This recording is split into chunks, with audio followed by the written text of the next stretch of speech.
What? No way.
Sure.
My name is Aaron, Polka King of the Midwest. Hello, everyone, and welcome to the official Action RPG live stream. My name is Aaron, owner and operator of the YouTube channel Action RPG. Welcome, everybody. Welcome. It's really interesting.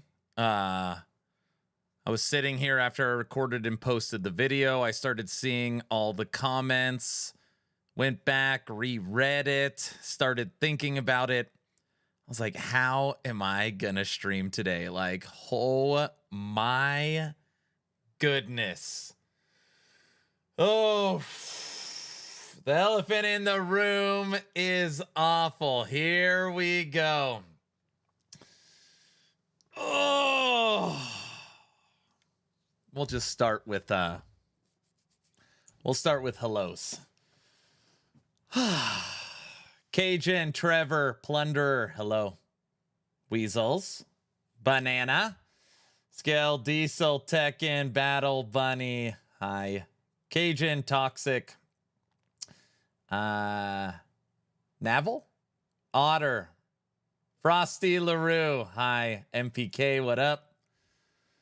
Toxic, Lau, Eldrick, Exatheus, Devil Dog, Anger. Hi, guys. Oh, even Frosty is here.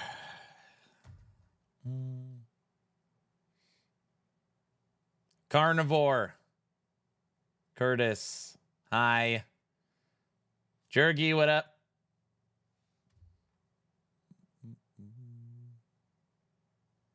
Who else is here? Cleansing Light, yo, Dark. Hi. Log out, what's up? Why are we acting like this is a big deal? They told us it's coming early next year. That's it. We'll discuss it. Seb, what up? Odin, yo. Bend, yo. The fact that they announced a new class coming to last Epoch in freaking forum posts drives me insane. Do they not know how to build hype? If you want new classes to be a big deal, you got to treat it as such. Don't announce it on a freaking forum post. Cleansing Light, thanks for the sub. Palomar, what up? Oh, here it comes. Hi. Yes, we have the roadmap. Tekken, what's up? From hi. Kiko, hi. LV, what up? Clear, thanks for the sub. Bolton, hi. Dr. Marshy, what's up? Checking on your shopping profits? No. I missed the memo. Did something happen? Yes. Hi, Heavy. Element, thanks for the follow. Kiko, thanks for the 2 subs. Clear, hi. RRG, hi. Keen, yo. Oh man, this feels like a sub, but there's so much chatter. Wessels, hi. Dawn Tracker, thanks for the sub. Crimson, thanks for the sub. Paradox classes sound awesome. I'll pay for those. Of course, Brow just comes in like a wrecking ball into stream. The people who are mad were mad that it was going to be monetized. I know. What's up, O? Trevor in Kickland, YouTube land. Aaron, what's up? Lance, hi. Vi Pie plays? Vi? Hey, Vay. Bamster, what up? Robert, hi. What's up, guys? Raymond, yo. Mickey, yo. Geek. Seb. J Dragon. Who else is here? Hi, everybody. Good morning, Aaron and group. All right. Well, I don't know how today's stream's going to go. I'm just going to do my best to get through it, cover the news, and then discuss it. So, this morning, I was out. I had an appointment at 9. I get out of my appointment. It was a dentist appointment. I've been dealing with this one tooth that I finally had to get a crown on. Anyways, today I got a crown on a tooth. And it's like, of course. I literally like get out of the dentist and my wife's like, you better hurry home. And I'm like, why? And she sent me the picture. And it's like, one, of course. It's like the day I'm not sitting in front of my computer. So I'm trying to read it on the drive home. It's like, okay, let me just get home. So I speed home. I read the news, boot up, record the video, post the video.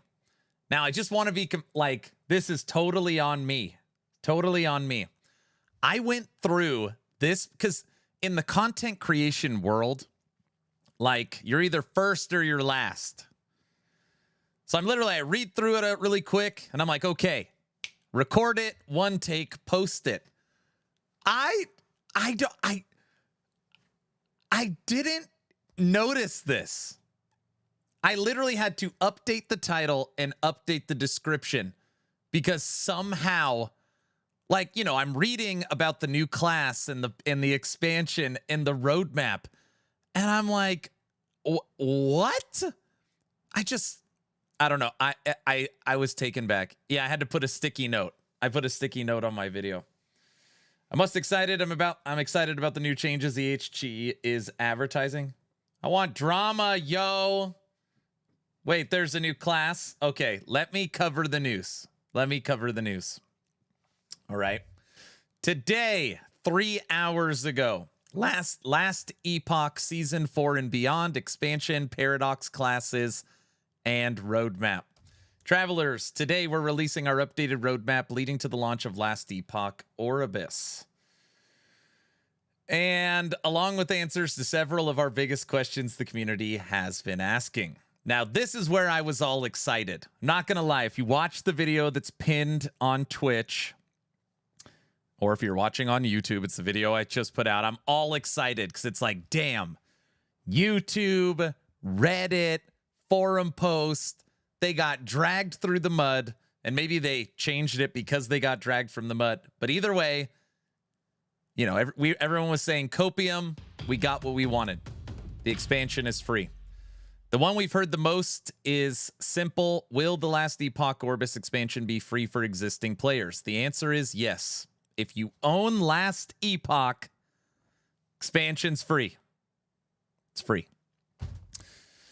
Anyone on PC who owns Last Epoch before the launch of the Orbis expansion will receive the expansion as a free update. New players and PlayStation 5 players will be purchasing Last Epoch. All of the season content and the Orbis expansion is one updated purchase. Okay. Existing players. Now, I'm just speaking for myself. I don't know how everyone else feels about this. With the Crafton acquisition and bringing the game to console and launching Season 4, Season 5, and an expansion, is it within reason to raise the cost of the game? Hey, everybody that already owns it, the game's $30, but with the expansion, we're raising it to $45. Absolutely reasonable. Like, is that reasonable? Yes. Totally sellable. Yes, absolutely. Expansion is free, but new players, class 40. We're not there yet. Woohoo! Orbis update is free. That is cool. Yes. So I think I think the game should be $50. Yes, please. I think most of us are on the same page. That's good. If you already own the game, you've had it for the last literally 8 years, it's free. Okay? I think most people are on the same page. Now, this is where this is like supernova. This is like the world. I mean, this paragraph right here is all right. Alongside the free expansion content, I'm excited to announce that we're introducing something genuinely new to Last Epoch. A fully alternate playable class built on systems that work differently from anything else in the game. Okay? So far, so good. Oh, something new. We're calling this new character a Paradox class. Paradox classes. And the first one will debut alongside the up-and-coming expansion as a paid DLC. I don't know. I missed this while recording. I can't believe it. I'm sorry, everyone. As a paid DLC for players who want to explore the new play styles. These classes will let you experiment in innovative ways, and we'll have plenty to share as we get closer to release. So,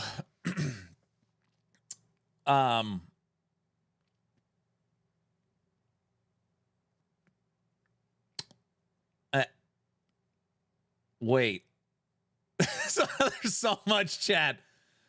Oh, so, you know, if you just want to pull up a existing reference where you have to pay for classes, is every single time Torchlight Infinite releases a new season, they tie their brand new character to their battle pass. So the game is free.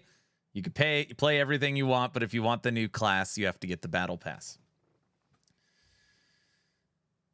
Pay to win when we don't know anything about it. Oh, shut it. YouTube's going back and forth up there. The Diablo 4 Spiritborn. Hero Siege has paid classes. Torchlight has paid classes. Diablo 4 has paid classes. Hero Siege has paid classes. I don't mind paying. I mind mating 1 year for 5 months for 1 year to 5 months for a season. Yeah, but Torchlight is free to play. Paying for new classes means the newest class will be the strongest. Why would they release a weak class? You can't win in this game. There's no competitive aspect. Difference between this and Torchlight Infinite is it's only the current season. It costs money. You get it for free after. That's true. It's not a normal class. It's a different system. It's fine. I think it's more that they kind of went back on their initial word without acknowledging it. Oh, man. I can't keep up with chat. Borderline pay to win. Rat, thanks for the sub.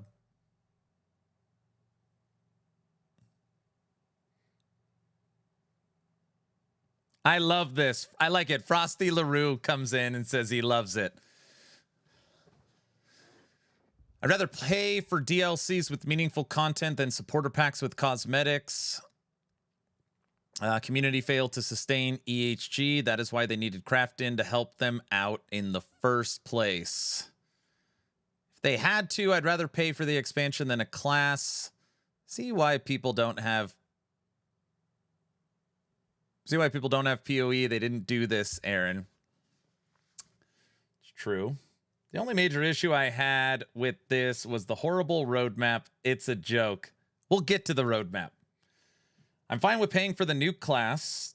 I guarantee this was already a part of the expansion when they realized they couldn't charge for the expansion. They separated it to still try and get people to pay for something. What roadmap? We're not at the roadmap yet. It's crazy to blame players that bought the game. I like YouTube's got some good discussion going. This is all terminology changes. Okay, so what you're saying is the community blew up about a paid expansion, so we'll give them the expansion for free, but then the class that was going to be free in the expansion will charge for?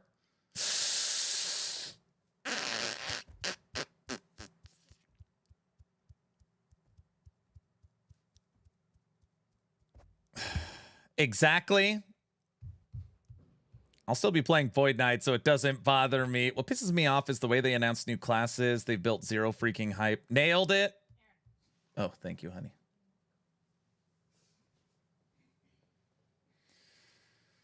He makes a valid argument there. Roadmap, yes. There will be Season 4, Season 5, and expansion, which we already knew.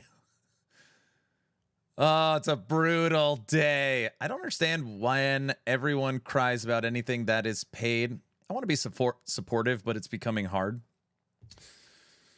Yeah, this one feels different. This one does feel different. I'm not going to lie. I'm not going to sit here and say everything's good. I have talked to Judd today. I had a conversation with him. And, yeah, like, you know, it's, you know, the studio was in financial hardship. I don't know how, you know, and he's publicly said that, like, the studio was in financial hardship. And yeah. No way they wanted to do this. LA has two major problems. They called PoE 1 and PoE 2 in their league cycles, putting some paid content in there, though. Really tough. If future seasons are better than the current season, I'll be fine with whatever they choose. Today, if the new seasons are garbage, as this one, it's going to go downhill quickly. I'm also in financial hardship.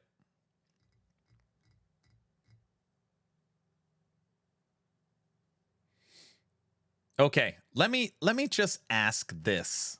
I'm just going to throw this out there. Paid expansion, not pay to win. Free expansion, paid class, pay to win.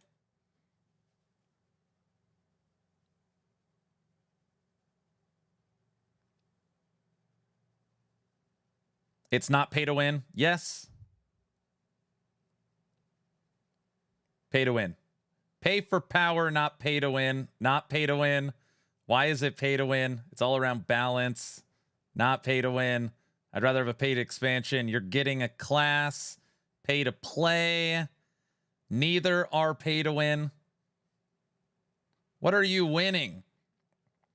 There's content creators already claiming it's pay to win. Reddit, all the social forums are claiming pay to win. I'm just opening up debate, seeing what people think. There's zero pay to win. It's only pay to win if balance was already good. I think it's fair to say if they do not knock this out of the park, it will fail. To me, it isn't pay to win, but it's still wrong path to take.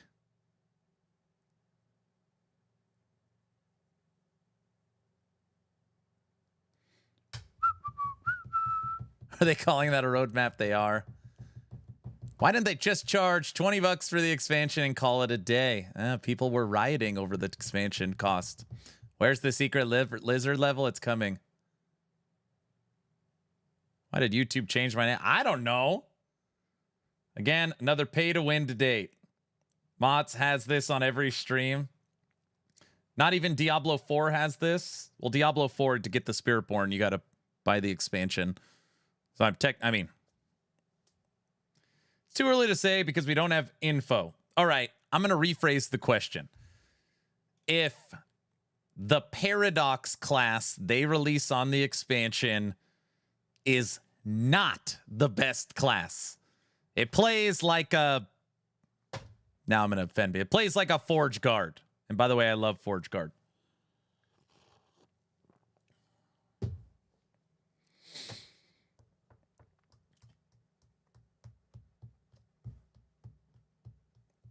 If it's a bad class, I wouldn't buy it. Then why would you buy it? What, you guys wouldn't buy a Forge Guard? Do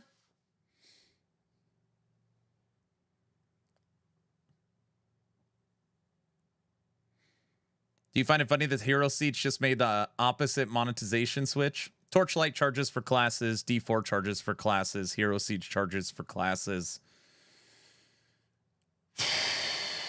I would buy a Barbarian. I'd buy a Barbarian too.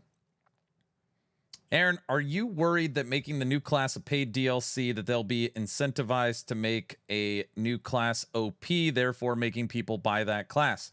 If the new class isn't good, as an existing class, less people will buy the new class. If the new class is better than the existing class, it's pay to win.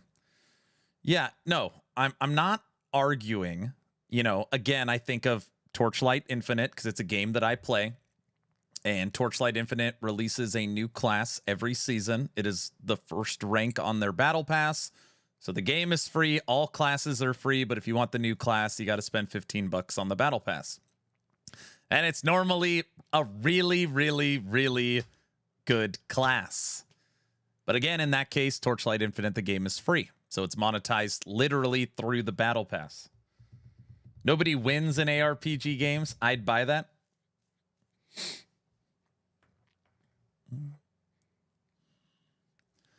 We know nothing about the new classes. Are they supposed to use completely different system? That makes people think it will be OP or pay to win.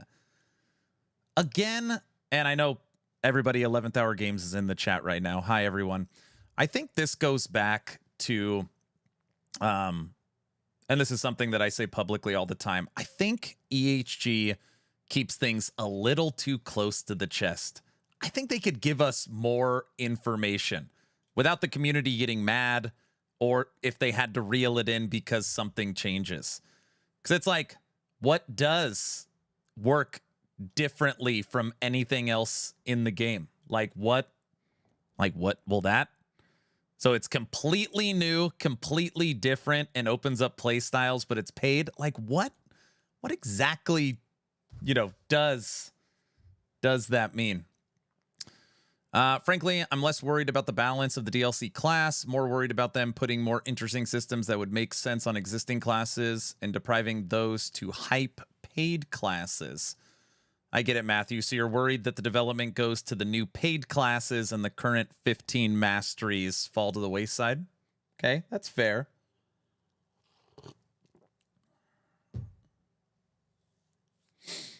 Aaron, Paradox class sounds like a trade class. We're not talking about the bazaar. I think this is a pay to beta test classes. Nah, not doing this. They're going to make the class OP to create FOMO. It's a shading marketing tactic and scummy. So let me just be clear. 11th hour games, since they have been around up till right now, and including right now, has been the most fair monetization game there is. There's no 800% discount. All of their microtransactions are 1-for-1. They don't do any of that.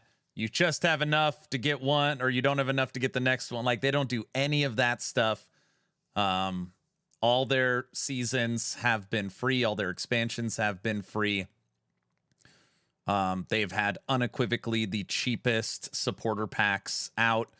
They have listened to their community around monetization. So simply saying that EHG after 7 years is scummy, I don't accept that. I don't accept that. Now, this isn't EHG, this is Crafton. That's where the conversation starts. So let me read a little more. We're committed to supporting Last Epoch for years with new stories, systems, itemization, updates, ways to play, onboarding improvements, seasonal mechanics, and more. There's never been a better time to step into the world of Eterra. Before the expansion arrives, we have 2 more seasons planned. Season 4 is slated for early 2026 and will introduce a new seasonal mechanic alongside with several highly requested updates. We'll start sharing teasers and a firm release date soon. Keep an eye on our streams and social channels. Now, I put this in my video. This word soon is in...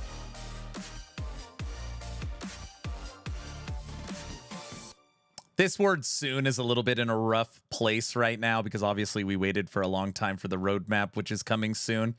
So I'm hoping soon really, really means soon. We'll also have more to reveal about Season 5 as we move later into 2026. Together, these 2 seasons lead directly into the launch of Last Epoch Orbis, as outlined in this roadmap. Now... Uncle John, thank you for the raid. Welcome, Raiders. Welcome. By the way, everybody, I know I'm missing so much chat. I just can't keep up with everyone. I hope you're having good discussions.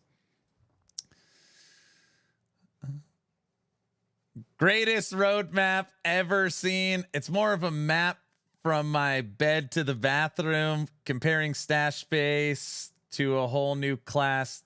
Gamers are getting dumber by the hour. Paradox class. Can also be the subathon class. That is the most lackluster roadmap I've ever seen. I mean, Aaron did say release something. Yesterday, I literally said release anything. I'll take a sentence at this point.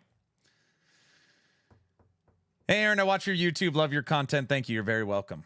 This is what we waited for. This is the current roadmap. At least the Diablo roadmap had powers. So it's your fault. Yeah, blame it on me. I'll take the heat for it. Okay. What did this roadmap actually tell us? The only new information on this roadmap is this image. This teal, whatever this Season 5 image is. That's it. We already knew that this was an eye because Mike confirmed it, and this was teased during a Friday dev stream. So we already knew Season 4, this was an eye. We didn't know anything about Season 5, and we already had the image for Orbis. So it's literally not a roadmap. It's not a roadmap. So It's the frozen Patrick Star. Oh, that is beautiful. My daughter's been making bracelets. You made this? Is it a Christmas one? That one I'm giving to Layla. That is nice, honey. I like that. Very Very nice. nice, sweet, very nice, cute, very festive. Oh, nice. Cute. She says thank you. The season 5 picture is literally a Primalist. Isn't it a helmet? It's the Primalist helmet, right? Bro, do you know what season 5 is? I feel like I know. This is the Shaman? Season 5 is the season of Shaman. That's exactly what it is. You should wear those on stream.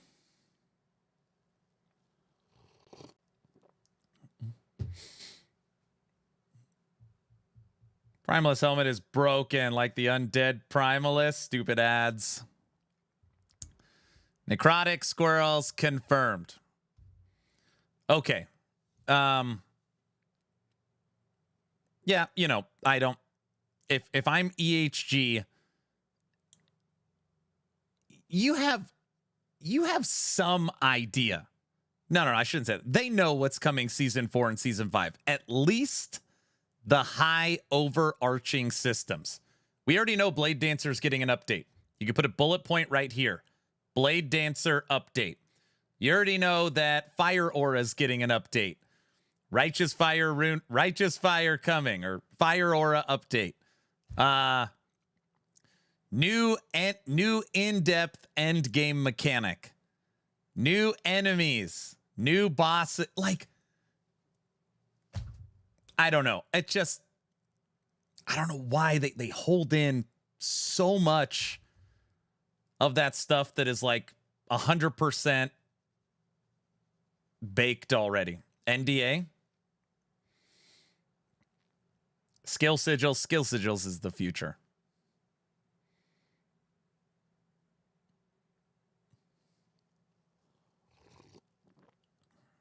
But I mean, those are, you know, and I just listed stuff that I know is coming, right? You could easily make season 3 current, season 4, this can be half the size, season 4, season 5, season 6, or expansion. You could easily, I mean, right now can list out 5 bullet points that are confirmed coming right now, just from stuff that they've already shown. So that's, I don't know. I don't understand that. Tell, Blade Dancer's getting its 5th skill, almost positive. Blade Dancer's getting an updated passive tree. Blade Dancer's getting an updated body armor. Fire Aura is getting an update. They're going to be bringing Righteous Fire to the game, kind of like how they brought Reflect. We're getting a brand new endgame system that'll be more in-depth than the last one, focused around the monolith. And a lot of people think that this eye is some kind of like, you know, PoE breach system. Anyway, I don't want to beat a dead horse. Anyways, this is the new roadmap. The only thing we learned is that there's a Primalist image on season 5. Other than that, all this info is already known. Quick to the fainting couch. I'm still hopeful, but a little disappointed because of the delay. On the other hand, I would have time to enjoy PoE 2 Druid in peace before going back to LE. Yep. I liked the previous roadmap.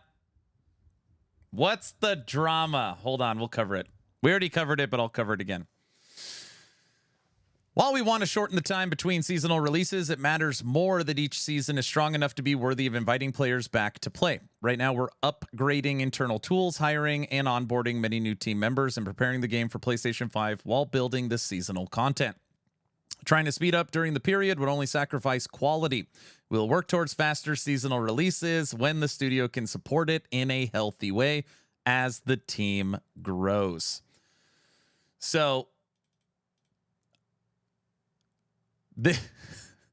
basically this paragraph saying don't expect seasons every 3 to 4 months. So the last official communication we got was shooting for 3 months. Likely it'll be every 4 months based upon team size. And now this paragraph basically, takes that out and just says that they're not going to sacrifice quality, so it'll be done when it's done. Okay. But again, no time frames. Also, there's been a lot of discussion around Crafton's recent comments about being AI first and what that might mean for 11th Hour Games. To be clear, our development approach is not changing. We remain focused on building Last Epoch the same way we always have, with the same hands-on. That is very deliberate. They put that in there for sure. Very specific, deliberate, hands-on design philosophy. To support this, we're hiring across several disciplines. If you have any experience that fits and a real understanding of the ARPG genre, we encourage you to apply. Are those AI hands? AI hands? Well, you guys get out of here. Absolute Cinema. We know we will never use AI to build Last Epoch.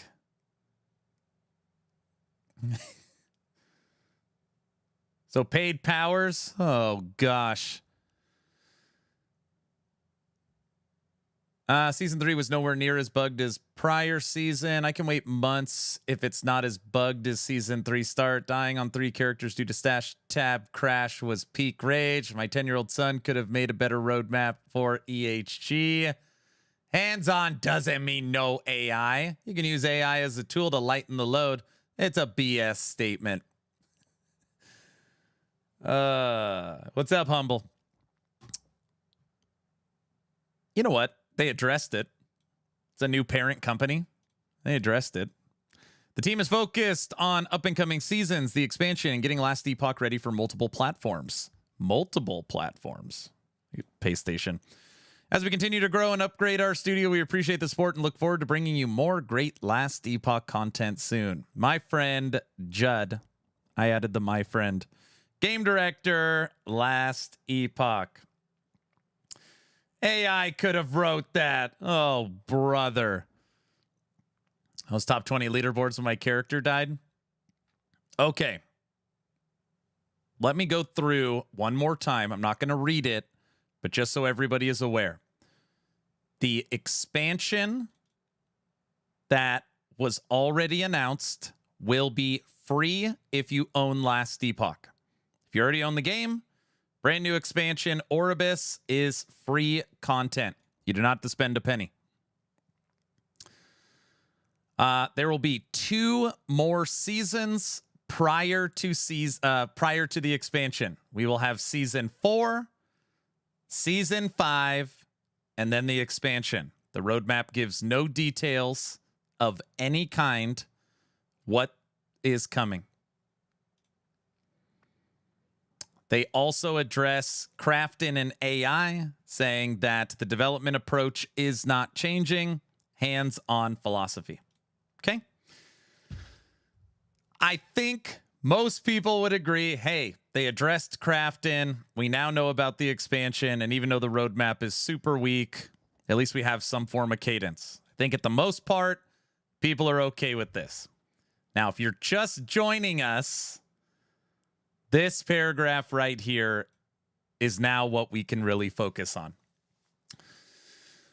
Alongside with the free expansion content, I'm excited to announce that we're introducing something genuinely new to Last Epoch. A fully alternate playable class built on systems that work differently from anything else in the game. We're calling this new category Paradox classes.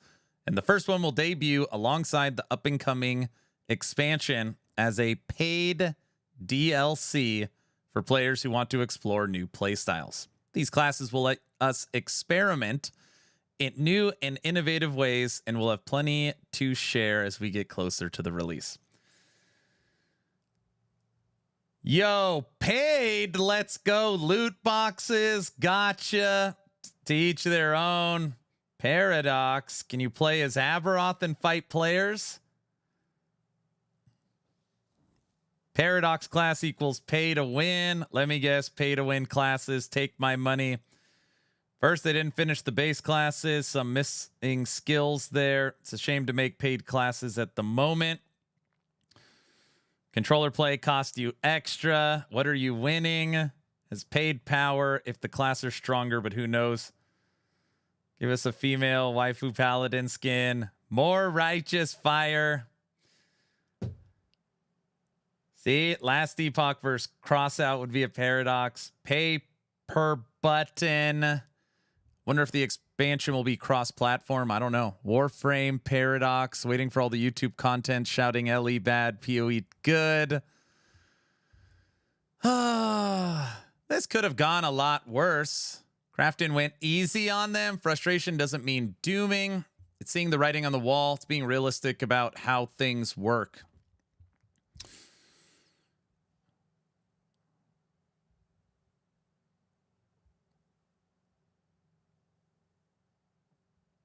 We technically know what it meant when they sold the company. Man, the internet is brutal, in my opinion. Crafton won't be the reason Ellie dies. Reddit will.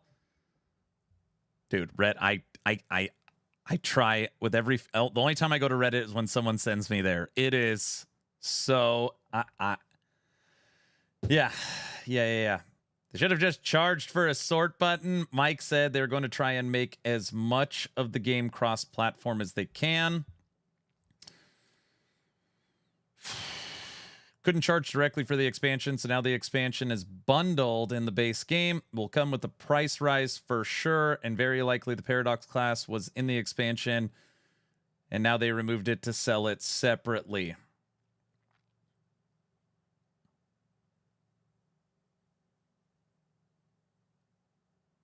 PoE players are toxic. LOL gamers of ARP, everyone's toxic. Still haven't found out what people are whining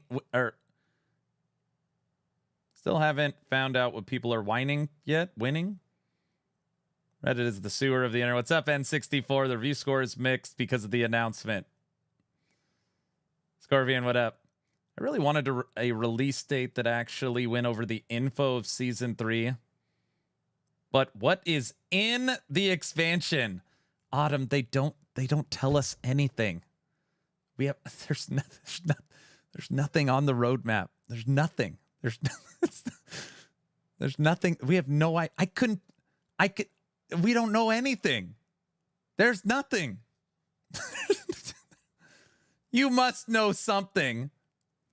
Okay. Sure.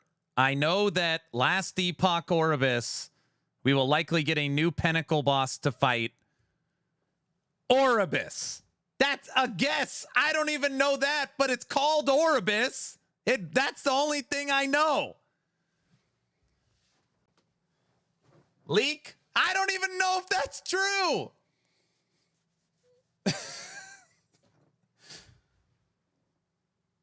Okay, that has to be true. Oribus is the Pinnacle boss. They said that Oribus is going to be the Pinnacle boss. They said Oribus will not be a fight in the campaign. They have stated that they want to put a boss in between Uber Aberoth and regular Aberoth. My guess is that's Oribus, but I don't know. He's yelling again. Hey. Get out of it.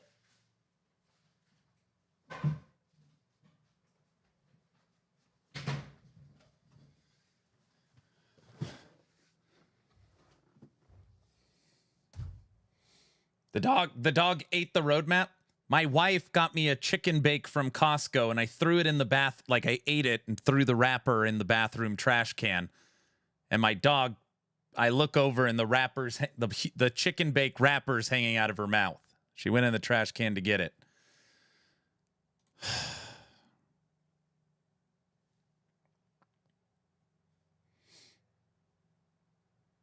I'm glad Mike is on vacation. I love Mike and wouldn't want him to bear the brunt of the outrage on Friday. There is no stream on Friday. It's canceled. Sounds like a free-to-play gamer. Yeah, it's canceled.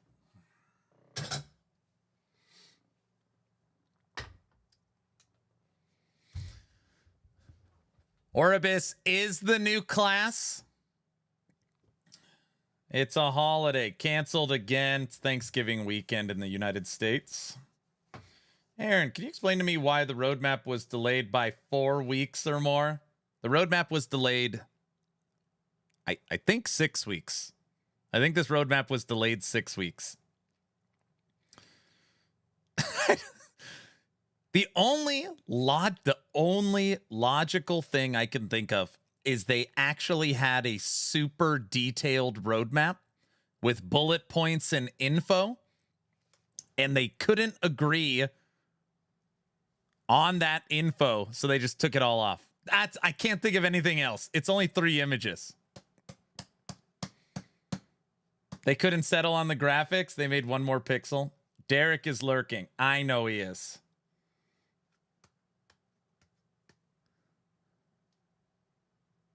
I just went to lunch and logged on. Was the news the last Epoch might go out of business? I missed a lot. No. So if you can get past all this stuff, my sources tell me that last Epoch's got like a solid 5 to 10 years of funding. So with the Crafton acquisition, the game will actually have, they'll be able to do, bring it to multiple platforms, put in features, and do things they could only dream of. So the game is, because of all of this, the game's not, is taken care of financially. But, it's still got to pull players and be good, and people's got to like it. It's not even a map. It's a general direction. The roadmap is turn left at the cow near the big tree. I'm hyped but sad that season 4 is basically delayed. Yeah, so we could touch on that for a second. So on here, before the expansion arrives, we have 2 more seasons planned. Season 4 is slated for early 2026, and we'll introduce a new seasonal mechanic along with several highly requested updates. We'll start sharing teasers and firm release dates soon. Keep your eye on streams and socials. So Jonathan Rogers, love him or hate him, from 11th Hour Games, shared that PoE 2.04 is coming in December. He shared that back in August. Roadmap 3.1. Jonathan Rogers. Did I say a VHG? Jonathan Rogers of GGG. Jonathan Rogers of GGG. Shared back in August that PoE's newest updates coming in December. It is November 21st. November 25th. It's November 25th. And they can't tell us the month for season 4. I'm not even asking for the date. So what month is it coming?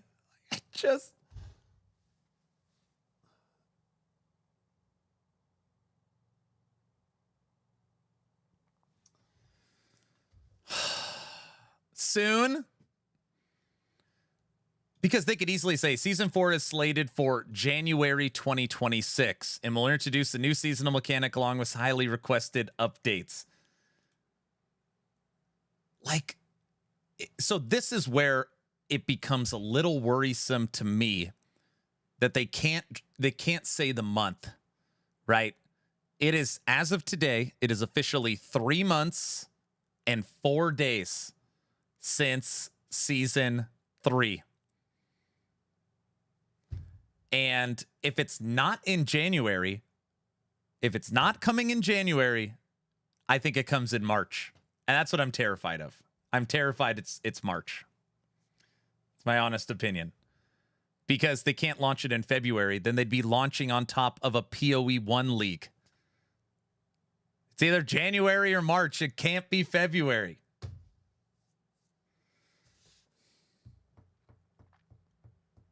Hey, all. Guess we got some news. Not great news. Hey, it's news.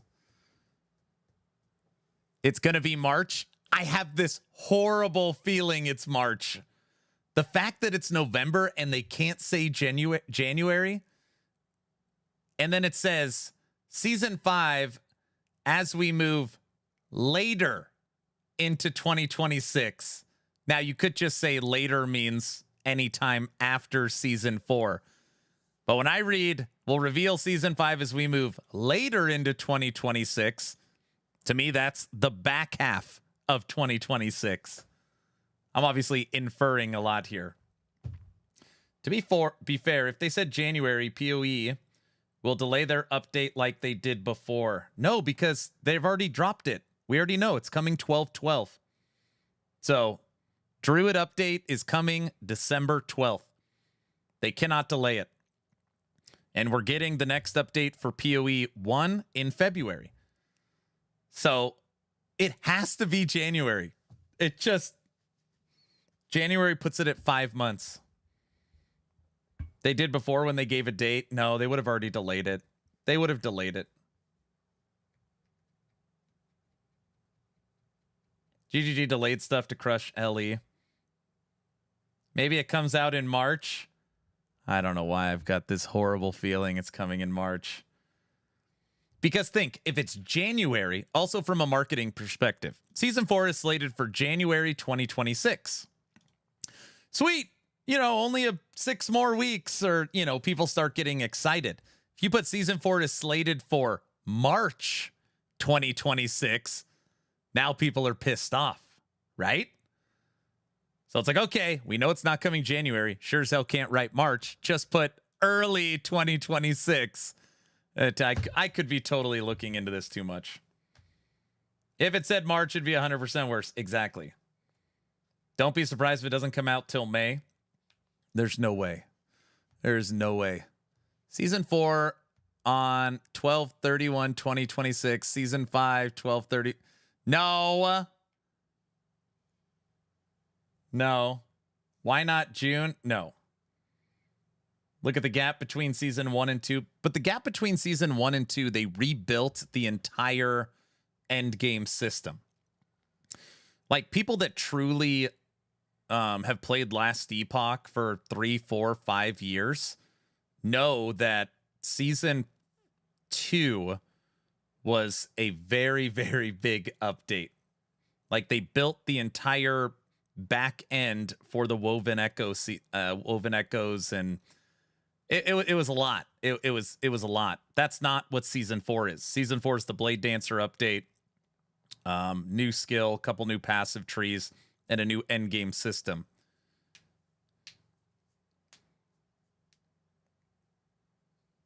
Season 5 confirmed in November 2026.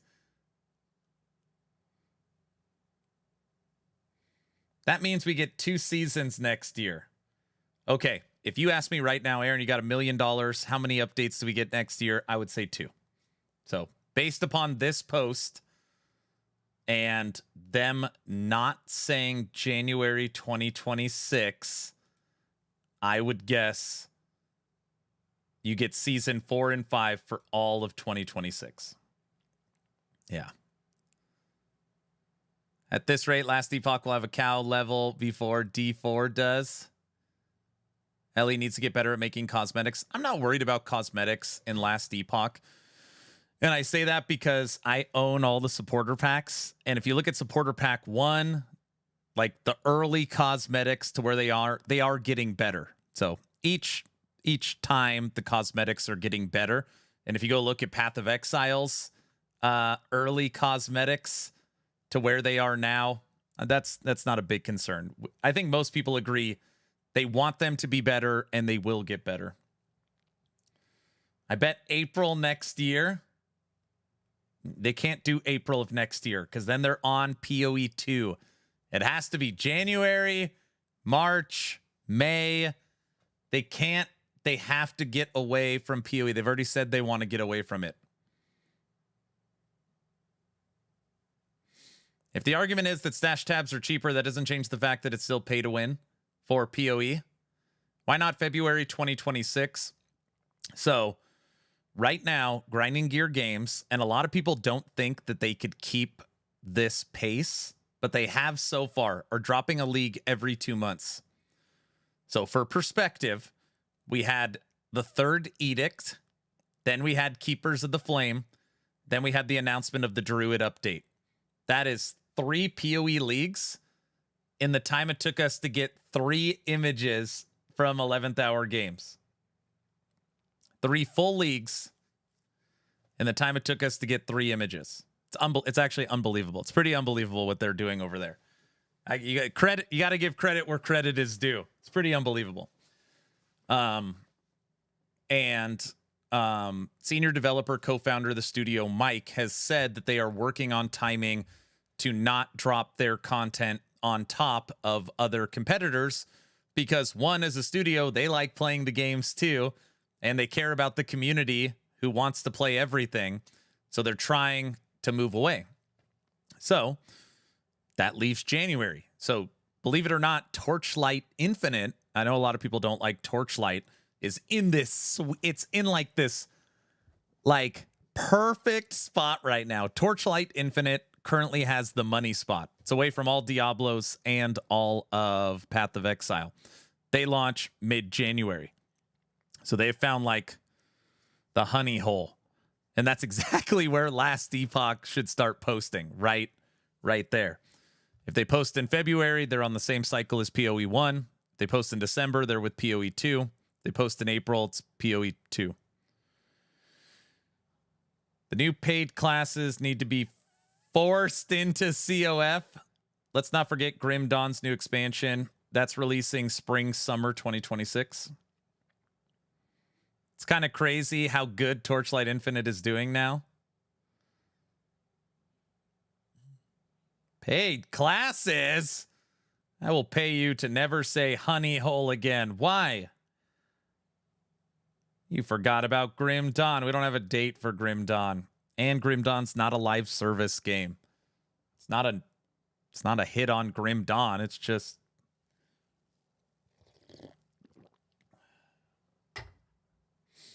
Titan Quest 2, PoE 2, Torchlight Infinite, even D4. The year is already full of updates. Yep. Grim Yan.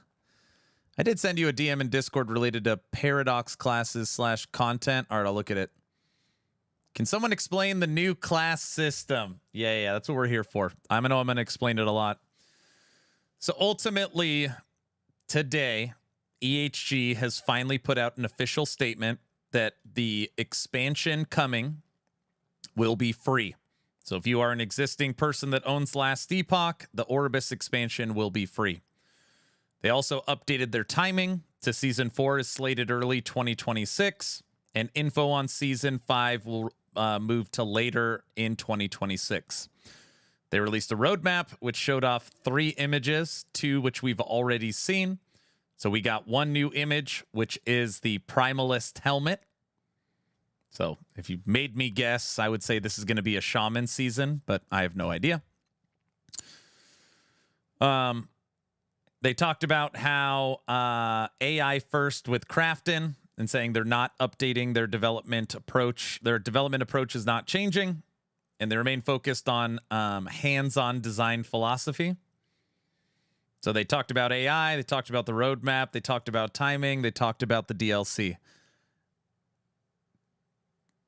By the way, I've actually pitched to 11th Hour Games a season every 6 months.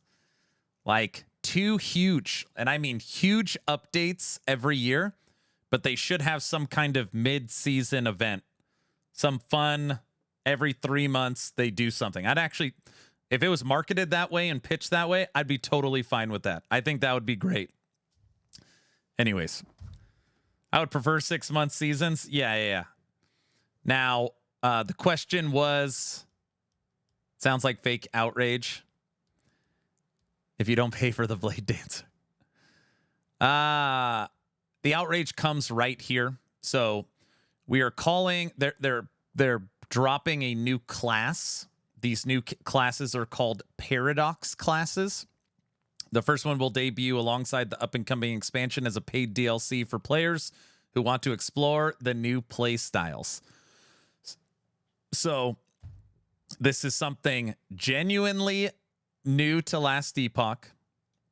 Fully alternate playable class built on systems that work differently. And it's paid. So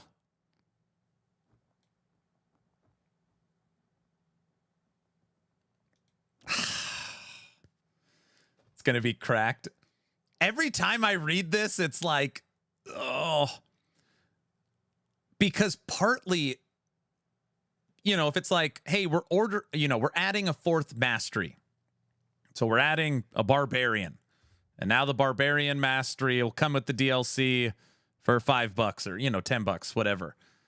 Like, it would still be a mastery that falls in line with the other 15 classes. The fact that this is a genuinely new way to play that is totally different. I don't know. But at least it's cheap. I own every supporter pack. I was ready to pay for the expansion anyways. I don't mind paying for the DLC. So much for waiting for Season 4 to work on my converter. I don't think it's new. I think it's a multi-class. So that's what I put in my video, is I do think I compared it to like Path of Exile, how Path of Exile, you're kind of given a blank slate. Really, the class you pick is based upon your ascendancies you want and your starting point on the passive tree, but you could use whatever you want. That's what I see. Paradox class, you can use a Sabertooth and you could use a marksman bow to create a hunter, something like that. That's my guess.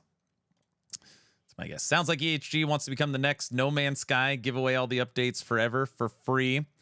I doubt it takes anyone 150 hours to get the point where they paid stash tabs are needed. No Man's Sky had a paid DLC.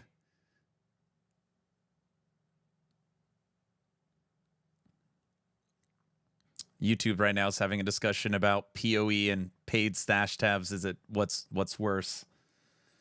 Paradox class equals you get random skills at the start of every echo. Paradox sounds like a time manipulation style class. Sounds like a class mixing similar to Grim Dawn.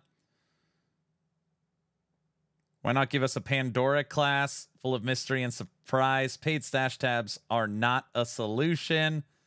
I imagine they'd have a class that can use more than one primordial. You know what I as I'm sitting here, and obviously I'm live, right? So this stuff is going through my head. They already got crushed on all socials for having a paid expansion. They got eviscerated. They already took that hit. Thinking out loud, they should have just kept the expansion paid and given the new class for free, since they already got crushed for this. Now it's like it's free. We don't give a crap that it's free. Now it's like they restarted this outrage machine. Reddit is like nuclear right now. It's like all socials have exploded to like a new level. 100% agree, 100%. Some wanted to farm the drum. Oh, yeah. It's literally the same thing. They made a bad decision to charge for the class instead of just leaving it a paid expansion. Reddit has already been radioactive. Reddit was always nuclear. Yeah, but things have died down a lot. They didn't want to split the player base, guys.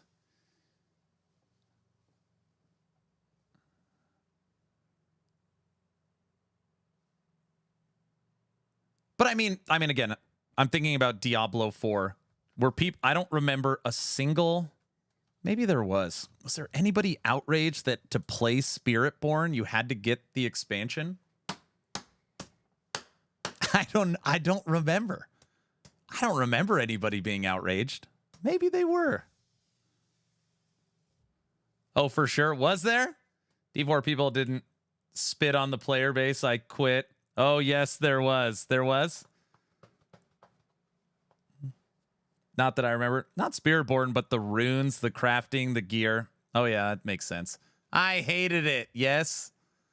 I like paid expansions and DLCs more than classes, to be honest. Paying for classes feels so bad to me, and I hate it in TLI too. And it was beyond broken. Not Spiritborn, but the runes. Yeah, that makes sense.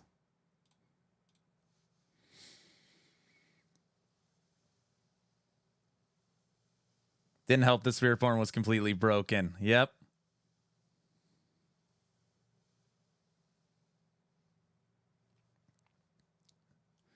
Feels like D4 is now a waste of time without the expansion, so I just completely ignored it since. So they went for the paid class instead. Yes, yes, yes.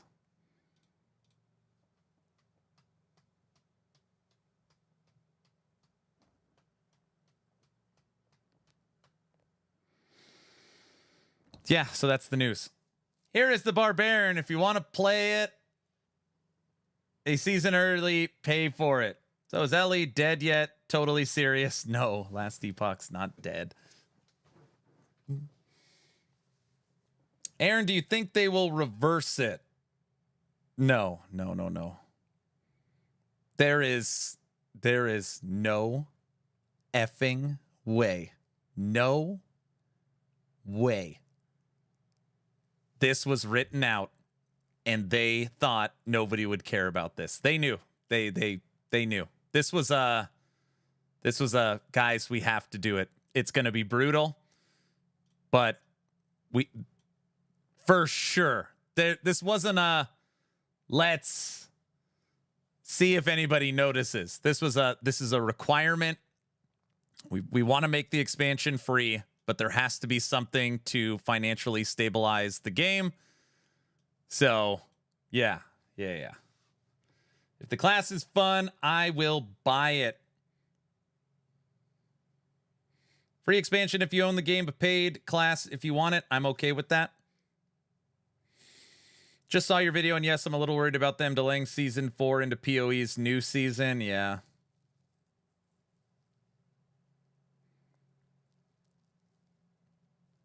What's in the expansion, though? Guys, I don't want to sit here and just, like, we don't even know what is in season. It is...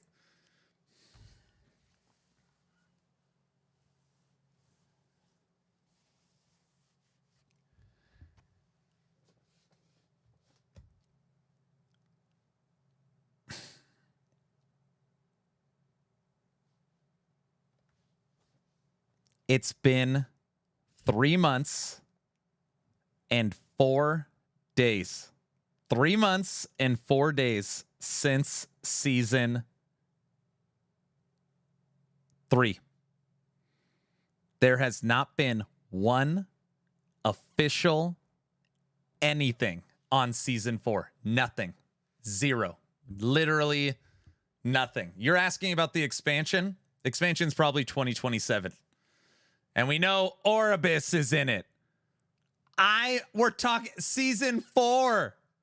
We don't, it's been 3 months. We don't know nothing. Literally, I dissect every sentence on the Friday dev streams trying to fish out info. We literally know nothing. Literally nothing.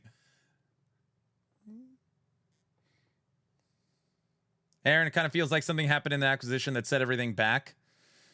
Yeah. You know, I've had some discussions with some people. Acquisitions beginning to end take like a year. It is an insane amount of paperwork and crap you got to go through, and people have to look at the books and all this kind of stuff. So when it's like you shake, okay, we've made a deal. It's not like it's over. An actual business acquisition takes effing forever. It's like a year-long process. So for sure, I'm considering this like a growing pain. They're going through the acquisition in the background. They are potentially doubling the size of their studio. They're interviewing. They're bringing people on. They're training. Mike talked about how they're spinning up a whole bunch of new pipelines for season 4, season 5, expansion, new projects, moving to console. Like, I bet you there is a ton of stuff happening in the background. And currently, in this moment, we are sitting in the, like in the active volcano. Like, we're in it. We're in the active volcano. So we just got to let the smoke clear. I don't know how long it's going to be, but yeah, we got to get through it. But that all happens with all companies, though, getting cooked actively. Yes, exactly. We're in the volcano getting cooked.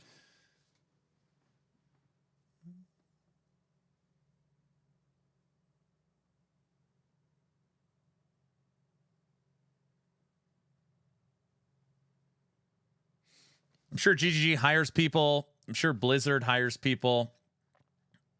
Make stuff for console. Those companies are huge. They have an extra decade of time to get it right. It's just different. Would be interested to see if GGG's output changed during the Tencent acquisition. Dude, don't get me going on that. Don't. Then I start getting upset. I don't want to talk about Tencent. I don't have a problem paying for the new content. Yeah, and maybe I'm speaking directly to EHG right now. If I was them in their current position, I would be releasing. I'm disappointed. I would be releasing as much possible communication as humanly possible. I would release the teaser trailer if you had it. I would release the month. I'd release the date if you have it. I'd release the bullet points for everything that's coming. I would show off 5 new uniques that you've made. I would show off the new passive tree. I would literally anything you have, I would be just throwing everything out to be as transparent as possible. I swear if we don't hear from them this week, it's cooked. I doubt we will hear from them this week. It's Thanksgiving week. Aaron, you want communication? That's part of the new DLC. Aaron, do you think the decision with this DLC class was Crafton's choice? I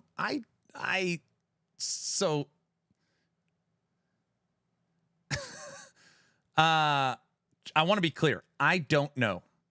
Because if I did know, I would be like, I know, but I can't tell you, just so everybody's aware. I don't know. I would guess that Aaron knows. I don't know. I would guess that there is a monetization level. I don't know why I keep bringing up Torchlight Infinite, but Torchlight Infinite did a live stream and they were talking about their monetization model. And they said that you've got the line. On one side of the green is red. On the other side of the line is green. And, you can't be too deep into the red, but also you don't want to be too greedy too far into the green. So you want to be close to the line into the profitability side, right? So we don't want to crazy over monetize it where people hate it and it actually hurts us, but we need to monetize it enough to where we are in the green. So I have my degree in business administration, concentration and management. I took all the micro, macro, econ classes. Anyways, and I would guess that EHG is required to be in the green when it comes to yeah, Aaron, no duh. The company can't be in the red every single season. So I would guess that they need to update their monetization so that each season they're in the green. And they had to do something. So we're going to add a battle pass. We're going to add a paid expansion. We're going to add a paid character. We're going to up the price of our game. We're going to go paid. They probably had 20 different monetization models. And it's like, all right, whichever one we pick, people are going to hate. But we have to pick one. So we got to pick one. They're going to hate it. So which one? And I'm sure they went through and this is what they landed on. That's my guess. All future content is free. Works pretty well for No Man's Sky. They released Subnautica 2. Would have bombed. Oh, we're talking about Crafton. Have you seen Chris Wilson's Dark Patterns video? Yeah, I watched it. Well, 11th Hour Games doesn't fall into that. I've covered this game for 7 years. They don't use Dark Patterns. You can even go look at their paid cosmetics and their supporter packs. They're all 1-for-1. They don't do any of that. No dailies, no battle passes, nothing. $10 expansion would have been the only option. So I would guess that these were the final two. So we have 50 different monetization models. We've crossed off gotcha. We've crossed off battle pass. We've crossed off paid stash tabs. And we have two options. We charge people for an expansion, or we charge people for a new class. And ultimately, if you think about these two options, if you charge people for the expansion, it splits the player base. You have the people that have and the people that don't have. Whereas if you charge for the class, it's only for the person that purchased it that wants to use it. So it doesn't split the player base. So I'm guessing that's what they landed on.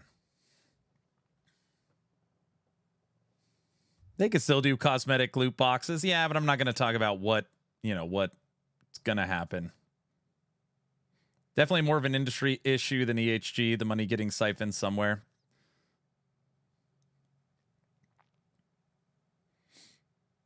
People that complain about paying for content in a game is the people that really don't like the game. If you love the game, you're happy to throw a little money at it. Dude, I'm only speaking for my community. My community is number one. I don't even know if you guys know that. For supporter pack purchases, we are number one in the world. This community. So I know the love and the criticism, or the community loves the game and the criticism comes from passion. We are number one. Number one. All others are 2 and lower. Yeah. I bought all of them, so I know. We're number one.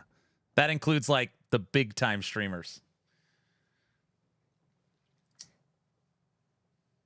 I don't think they are complaining about spending money to support the game. I think it's more that the new paywall classes are going to be pay to win.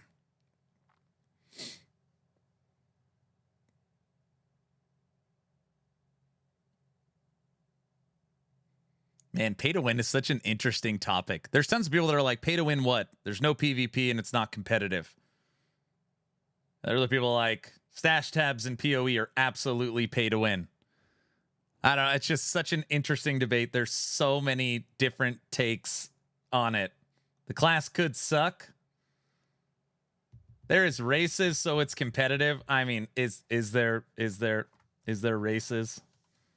If my daughter says, Dad, I want to go outside and race you, is that like, are we competitive? I don't know if that's true. Pay for convenience in PoE. I think they should just sell red rings. Bro, that is hilarious. If they just had a vendor that was $5 a red ring, they would clean up. She would That's smoke what we've you. become. We're red ring people now. My kids always want to race me. They're like, Dad, you're old. We're young. Your knees can't take it. Like, yeah, right. Let's do it. Price doesn't matter. Last Epoch becoming the new Undecember. Oh my gosh. Rotten Gamer, get out of here. If the new classes in the DLC is as broken as the one in D4, it'll be pay to win. But what is pay to win in an endless grind game? Nothing. But you're old. I know I'm old. Well, game is pay to win now if you play freaking Sentinel. Makes the other classes look terrible. LE community is already not the biggest. This path will hit LE more than it will help it. If the new class is above and beyond other classes in terms, that will be an issue. Sorry, I couldn't help myself. No, you're fine. In gaming, pay to win stands for pay to win, which refers to a game that allows players to gain significant advantages over others by spending real money. The model is common in multiplayer, online, and mobile games where players can purchase in-game items or upgrades that enhance the gameplay experience. Essentially, pay to win games create a scenario where players who invest money can outperform those who do not, leading to a disparity in gameplay.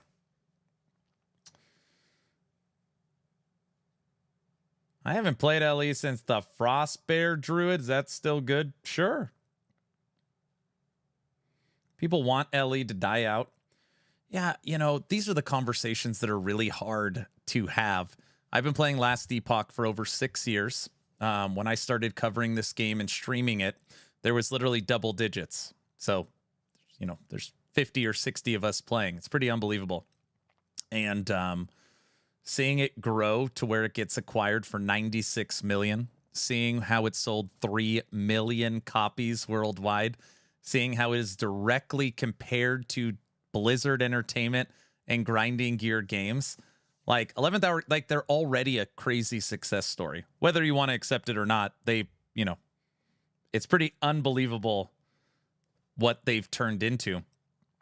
And like this is a pretty interesting spot on the journey, like on the road, on how things will turn out for them.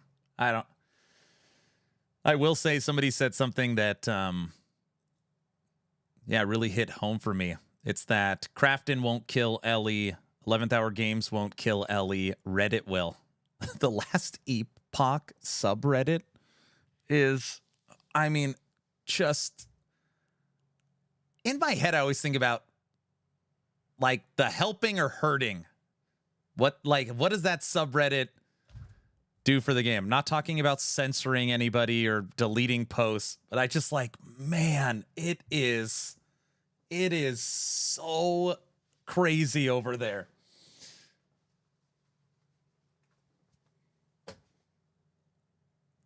Can we look at that subreddit? No, I'm not going there. The devs have to take responsibility for their failing since launch, getting in a position of Crafton needing to save them, gross mismanagement of resources. Yeah, sure. I don't disagree with that. As a management team and running a business, if they are not profitable, that falls directly on the leadership of the studio. I don't disagree with that.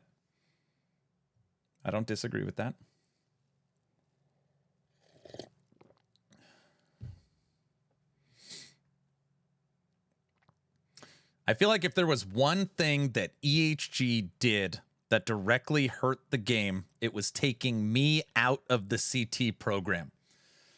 That was kind of like, if that didn't happen, then true, exactly.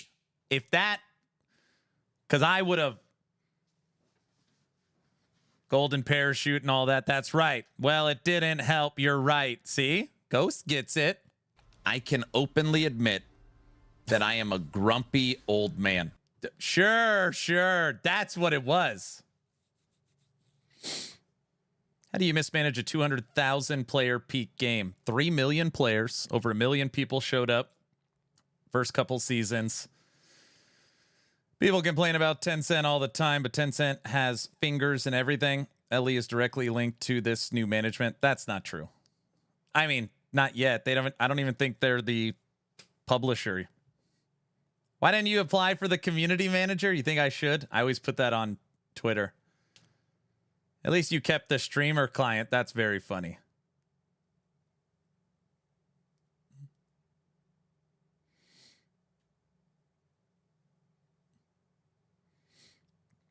Every once in a while this comes up in stream, and it is one of those moments where I just can't believe it.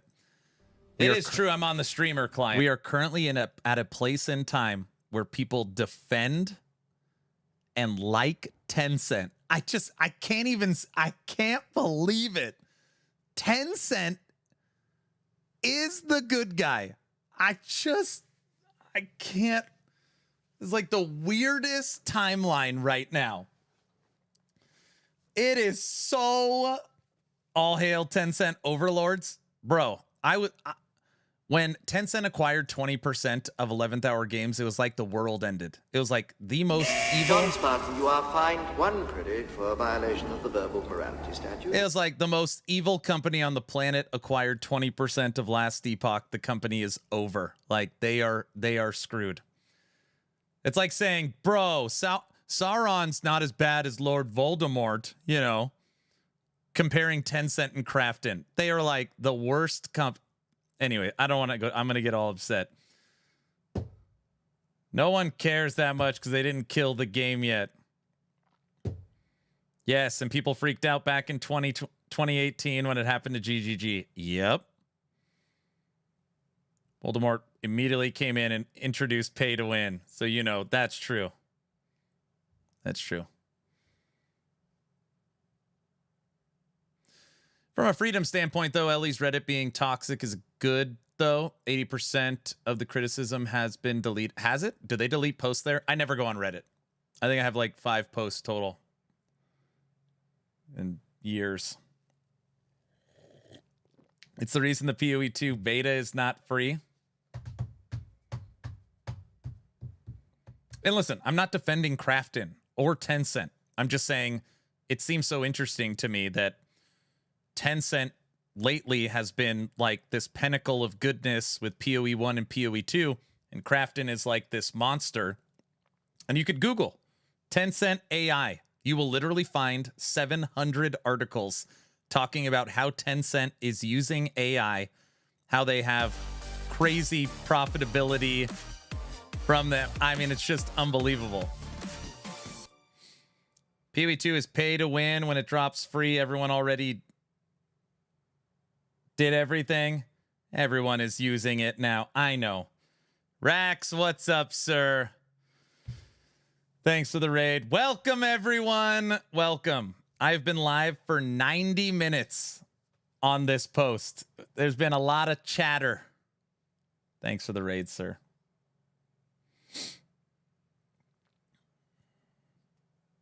$600 viewers. Holy moly. Welcome, everyone. My name's Aaron. I run the YouTube channel Action RPG. I'm disappointed. If you feel like following this channel, it's mostly yelling, but we will draw a giveaway today. All you got to do is type in ! giveaway on YouTube or Twitch. Welcome. I haven't been yelling that much. What's your TLDR on the take of the situation? Oh my gosh. Oh gosh. Okay. All right, Rax, hear me for a second. So, 11th Hour Games was not profitable.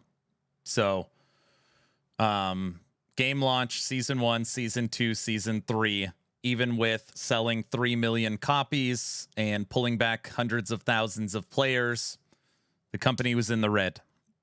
So, they had to get a new parent company to ensure the longevity of the game. And after talking to double digits, multiple studios, they went with Krafton, thinking that Krafton would allow them to make their wildest dreams for Last Epoch reality. And, you know, you can't foresee negative publicity or what would happen, but ultimately, you know, a lot of things changed when they got a new parent company. 11th Hour Games is now required to operate in the green, which shouldn't surprise anybody. If you're running a business, you're doing anything, you know, you don't want to run in the red over and over and over and over and over again. So, I brought up an example of Torchlight Infinite, which I know a lot of people aren't fans on. The developers had an interview where they talked about how you don't want to be overly aggressive on monetization, where you come across as greedy, but you don't want to run in the red. So you try and run this fine line on monetization, but still remain profitable. And 11th Hour Games very likely had 20 different options. 50 different options, you know, paid stash tabs, paid expansion, paid characters, battle passes, gotcha, you know, all the crappy monetization options for Last Epoch. And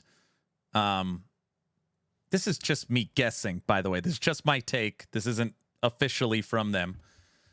But they had to pick one. Hey, we have to run in the green, so we have to implement one of these terrible monetization strategies. So what is, you know, the best evil, the least evil? And I think the initial plan was probably a paid expansion. And after thinking about it, after the blowback, they probably made the right decision because the reason why they never wanted to do a paid expansion was because it fractures the player base. So you got half the community with it, half the community without it. So it's like, now you're almost designing two separate games, which they've never wanted to do from the very beginning. So they're like, okay, we'll give everyone the expansion for free. We will bundle the expansion with the console release, likely raising the cost of the game. But we'll have a paid character. It'll be something cool. It'll be something new. It doesn't fracture the player base. And it'll boost our monetization strategy. I'm not happy with this. I don't like this. Will I get over it? No. Not but a big life goes fan. on. Not a big fan. But I'm also like a realist. Like if you look at it from that standpoint, and I know people are going to get mad at me, you've got to be like a little understanding. Like the company is in the red. They're like, we either get bought out by Krafton, who's the company we want to focus with, or we go under. So like, if you guys love the game and you've been supporting us for 7 years, like, hey, we're sorry, So that's my take. I'm happy the expansion's free. I'm happy that they've talked about timing. I'm not happy with the roadmap because it's not a roadmap. I am happy that they addressed AI and they talked about the future. So that's my current take.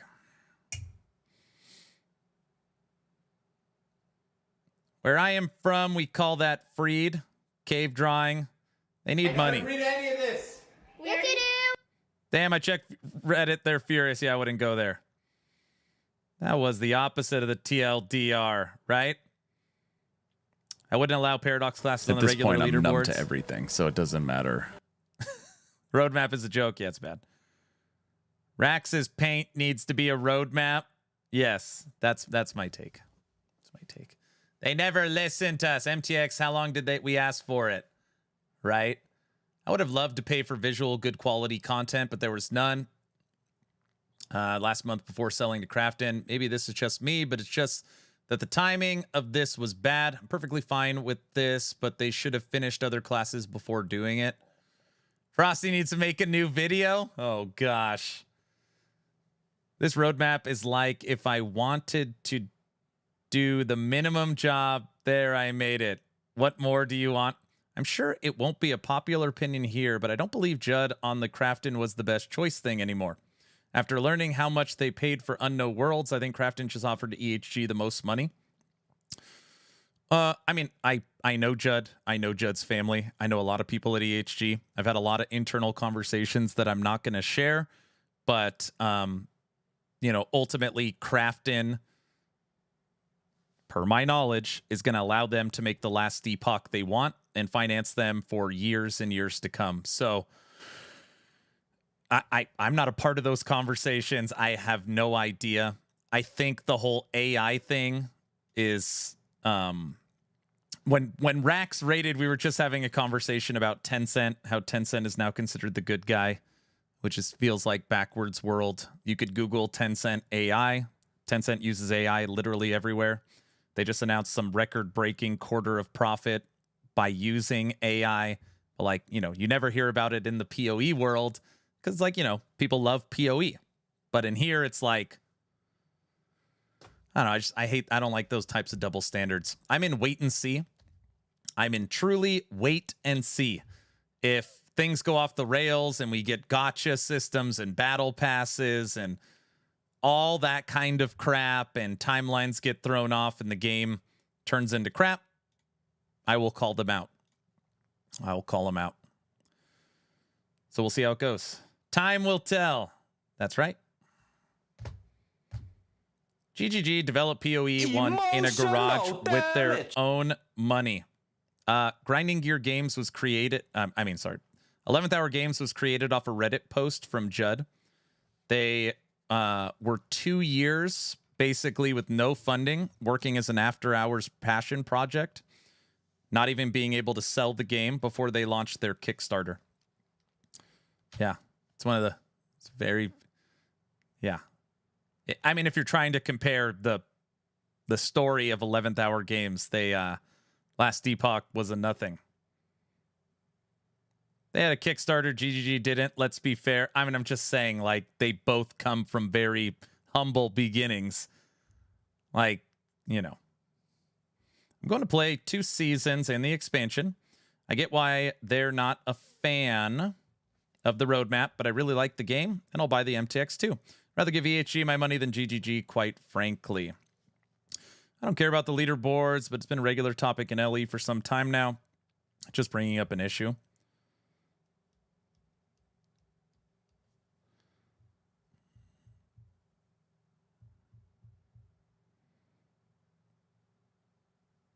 The best games always come from passion projects. Yeah, I was just saying, I've been playing Last Epoch since it was double-digit players. I can't even look at PoE 1 anymore. Why? You should already call them out right now. Paid DLC is unacceptable. Tell me why I shouldn't just play PoE forever. You...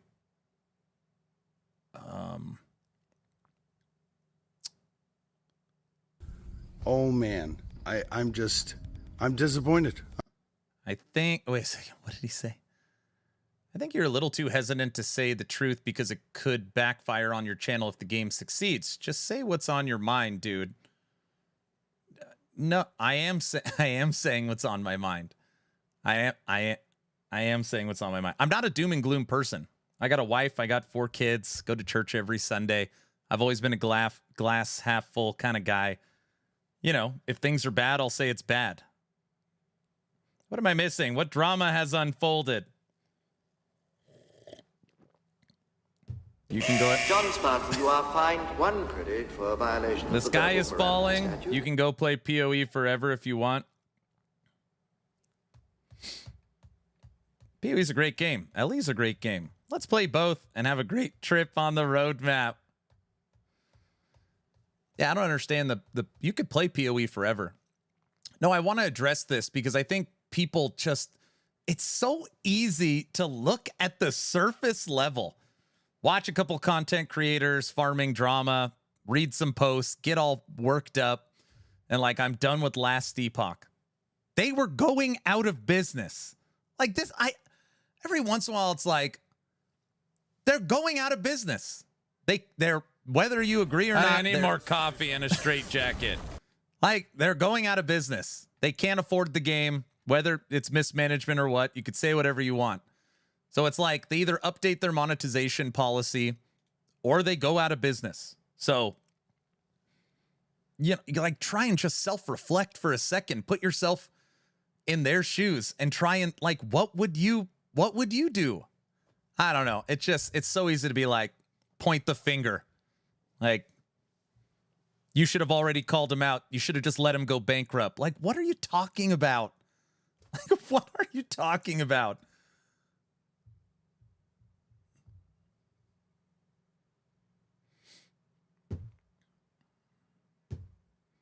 Then don't play it. It's easy. Correct. I'm happy because Ellie is still here. Correct. They want Ellie to die. That's the only answer.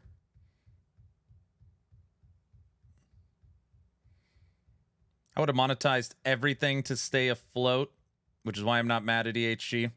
I'd rather have paid characters than no game at all. It's a pretty easy choice to me. Ellie gave it a shot to do the right thing. Users had the opportunity to buy stuff. Now they're updating their monetization to make money. If you want to play the game, play it. If not, PoE and D4 exists. Of course. Aaron, people don't care, unfortunately. These people spew hate, but don't realize how hard it is to make a game. Whatever, I'll still play LE because I'm having fun with it. And I think that's the right thing. So if you already own Last Epoch, you do not have to spend a cent. You know, you'll be able to get the expansion.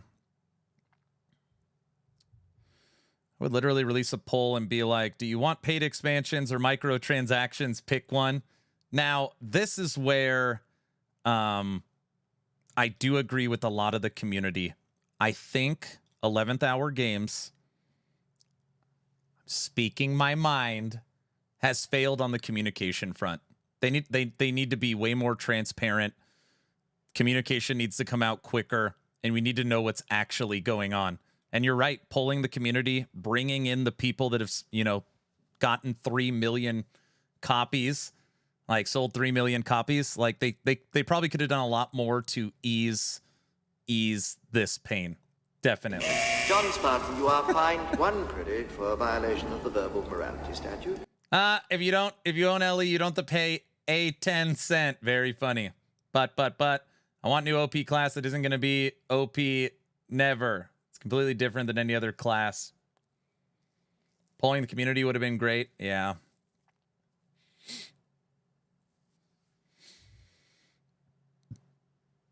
I agree with that. Go out of business or update monetization, but it really depends on how they handled that. Paid DLC is bad. Why not be able to pay for stash tabs? Stash tabs are already free. So you'd be removing something that is free and then putting in a paid one. Like, you're thinking of the monetization model of grinding gear games. That's not how this game is built. It's just different. EHG should have focused to get better visual content to sell better quality, more versions of areas instead of adding paid DLC, breaking their promises.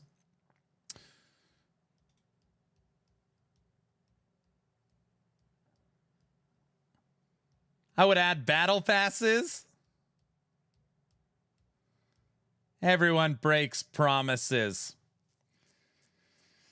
The promises is like a hard one. So, because again, it's if all my analogies are going to suck. If someone makes a promise and then you buy that thing, I promise not to speed, and then they sell their car, are you held to the same promise not to speed? That's a terrible analogy because it's the law, but you kind of see what I'm going here. Like, EHG no longer owns 11th Hour Games. Are they held to the original Kickstarter promises? You would say that they should, to keep in good faith, but I don't know, that's like a whole separate thing to unwind. I'm really confused. Who bought the car and who was speeding exactly? They could have made you spend premium currency to trade at the bazaar. Oh man, I would have funded the game myself. It's a tough situation, dude. It's a tough situation. It is very tough. The promises were unrealistic for them was the problem. It's probably true. I have no idea how to monetize a live service ARPG without MTX and battle passes. So again, I can't share discussions that I've had, but ultimately server costs. It is the price of maintaining the servers that is net. Like, you just would not believe the cost to maintain the online live service servers. It's insanity. Like, that is where a large majority of the money goes. It's just so much. Wait, that's the solution. Real money auction house. Daddy Crafton says, you want those classes? Give me the diggies. Paid class is okay if the rest of the content is free. Yeah, server costs are astronomical for live service games. Yep. I work in IT. It ain't cheap to maintain servers. Nope. Better analogy would be something along the lines of a father losing their job then promising the kid they will never have to move out, but they have to move out due to money. Some of us gamers are thin-skinned when it comes to change. Just saying. I bought the highest tier supporter pack for every season because I love LE and EHG and I want to see them succeed. Part of that love was due to their original mission that I think a lot of gamers believed in. At the end of the day, perhaps that mission wasn't viable as a business, but I hope they don't end up alienating a lot of OG fans to the point it offsets any gains from paid DLCs. I get what they're doing. I get they're doing it. I just hope it's the right decision in the long run. Yeah, that's very well said. Thank you. I hope they will fix the game also. The bugs are rampant. I mean, I have 800 hours in Season 3. Every game has bugs, but yeah, of course.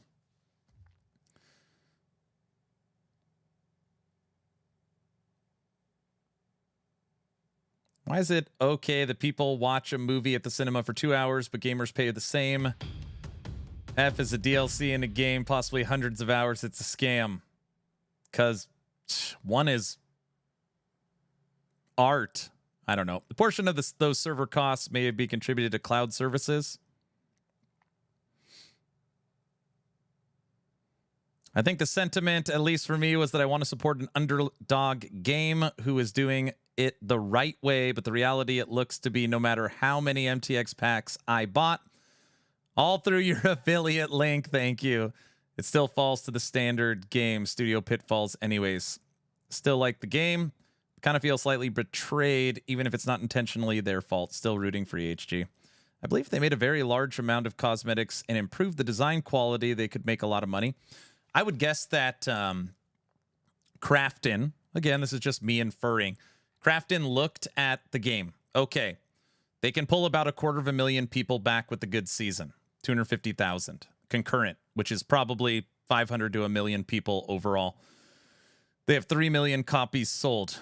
Let's look at their monetization strategy. No paid expansions, no paid DLCs, no battle passes, no hideouts, no cosmetics.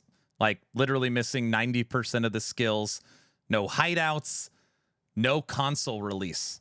I would actually think looking like outside looking in Crafton at EHG, it's like they're licking their chops. Like, oh, 96 million, we can make that back in 3 years. That doesn't include TV shows, movies, art books, soundtracks, comic books, PoE 2. I mean, Last Epoch 2, right? I mean, I would think that there is multiple ways they are going to monetize this game. Paid hideouts. Yeah, hideouts are a thing. I'm fairly certain hideouts are coming. But anyways, yeah. Ellie comic book. Who have you talked to? I would watch an Ellie based anime. Leaked. Oh, get out of here. You sound like Disney bought Ellie. Is that the same? Is that the same? But ultimately, I actually think Last Epoch is a very under-monetized game. Very under-monetized game. John Spartan, you are fined 1 credit for a violation of the verbal morality statute. Hideouts are a great example of perfect monetization. Yeah. But,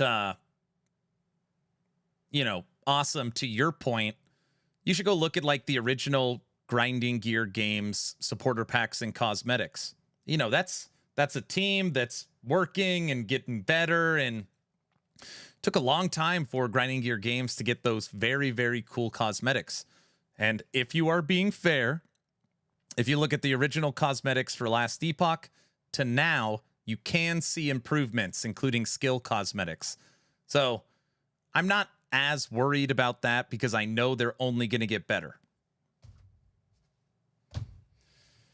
I can't wait until this game opens to the store and has an entire tutorial based on the shop before you can even get to gameplay.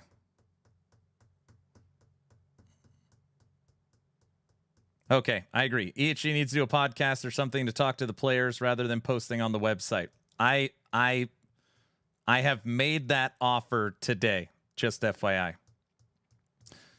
We need that communication period. End of story. Yeah, I have offered them a seat, so we'll see.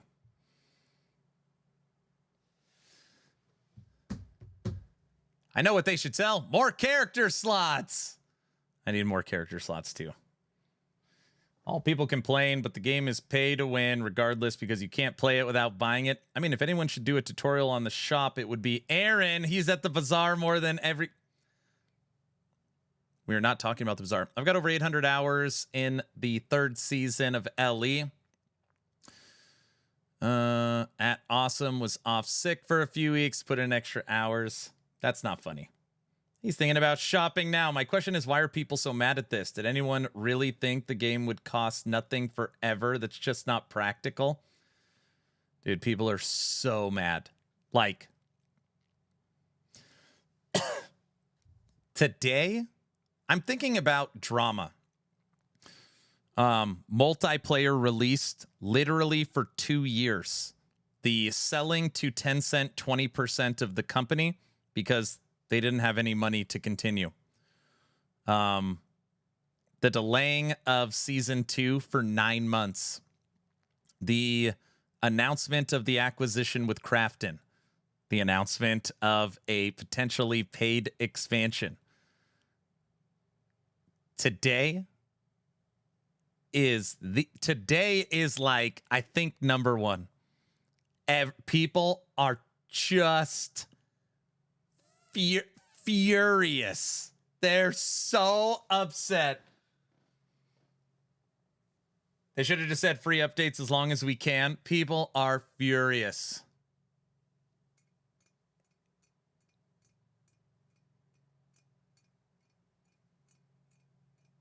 A lot of keyboard warriors out there. Oh man, I'm disappointed. One guy. It's one guy. I'm not furious, so I am not people. Excuse me, I'm a keyboard druid. I'd rather they figured out the monetization to keep game open rather than my favorite game, New World, that is now closing its doors.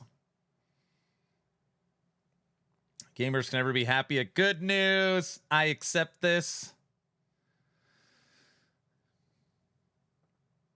ARPG gamers are even whinier than your average gamer. Go figure. Somebody was talking about this actually on YouTube the other day, that they think that the ARPG community is the worst community in gaming as far as whininess. I was like, I don't know if that's, I have no idea. I have no idea. And people are like, no.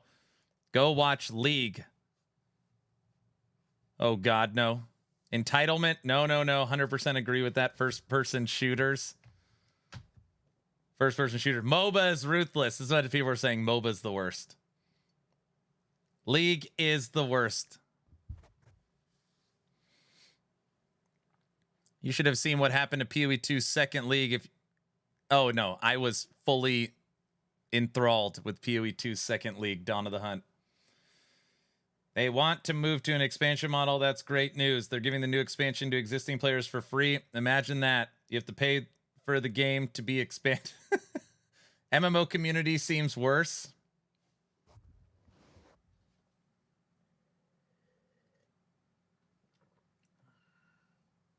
Okay, here's the thing. ARPGers are ex-League players.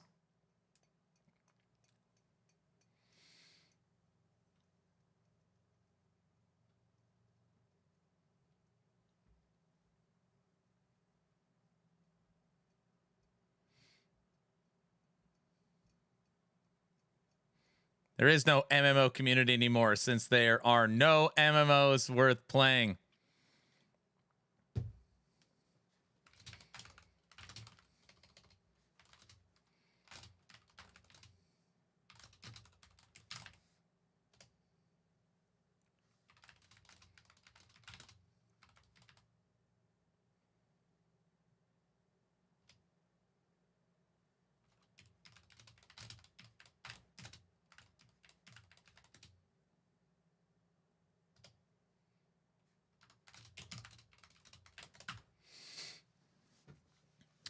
I think most of the hate from towards LE is from PoE players. And I don't hate PoE. D4 is the game I dislike, but they are not that hateful to LE.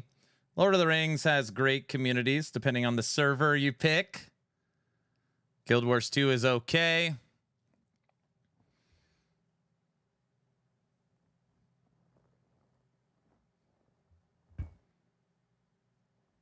Ice hockey player. You know me too well. When people ask me my favorite MMO of all time, it is Galaxies. Galaxies is my favorite MMO. I've got my glass of wine. Time to sit back and soak in the drama. City of Heroes, the best. You can play City of Heroes still. I played a lot of City of Heroes too, actually. Aaron, paid expansions was the standard for a long time. People seem to have forgotten. It is gonna be wild once we finally get season 4 to see the player numbers and what happens. Chummy, what's up? City of Heroes is my childhood. Correction, PoE 1 players hate LE, hate PoE 2, and hate D4. That actually might be true.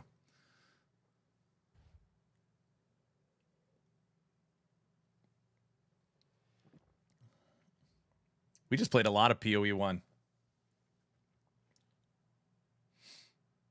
The post/announcement is nothing but positive for EHG in the game. Anyone thinks otherwise isn't reading it correctly. Just seems like the game is on the up and up.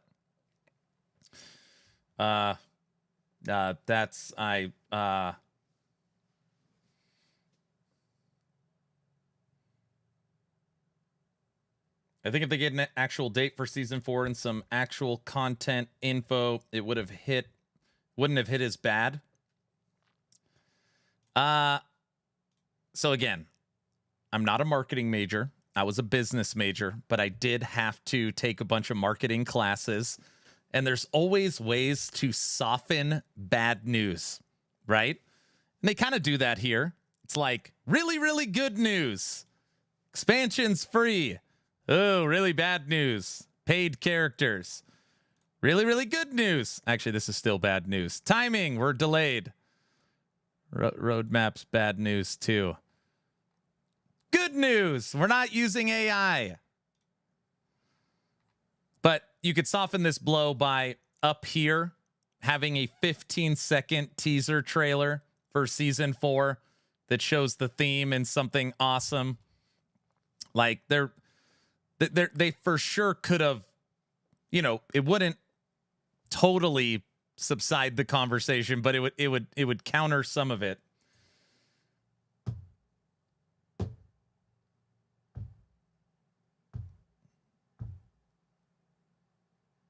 Aaron is doing a live stream for EHG. No. Oh man, I'm disappointed.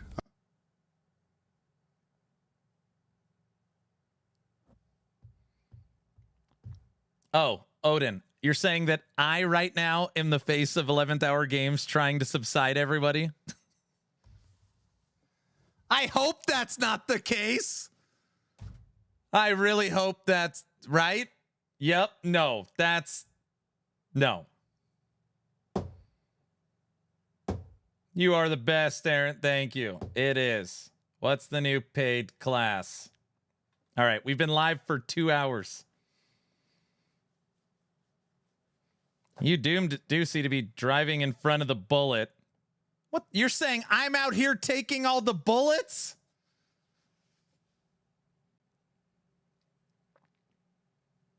Aaron, isn't that part of their marketing? Just send it over to Aaron for all the anger. Oh my gosh. I literally just realized I went live to discuss this and I am the one getting murdered. No dev stream. Yeah, the dev stream was canceled for this Friday. Yes.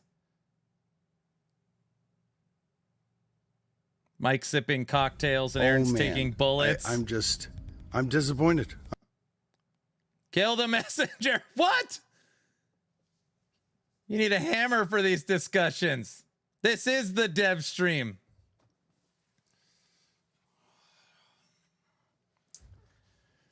Paid shill. They should sponsor your streams. LE fans taking their frustration out on Aaron. Yeah, what else is new? I'll be on Reddit soon. Look at this guy trying to say things are good. That's not what I said. The new guy did the stream and it's canceled in a week. Why did you mess up on that forum post? Oh, you're literally doing it for free. Honey, I need more coffee and a straight jacket. Isn't everything Aaron's fault? I'm telling Mike now. This could be you. Just getting killed. Aaron needs to pay. EHG needs to pay reparations to Aaron. Aaron is EHG's marketing team. This is some M. Night Shyamalan stuff. Aaron, currently in game today, broken classes, missing skill trees, maps are not updated to the new standard, and they go paid classes. Swiss cheese holes game. Well, to be fair, awesome. Paid classes comes with Orbis expansion. If you ask me right now, when is this coming? I would say 2027. I would say 2027. No wonder Mike went on vacation. He knew the blowback was coming. 2028? No, it's Stop! 2027. You violated the law.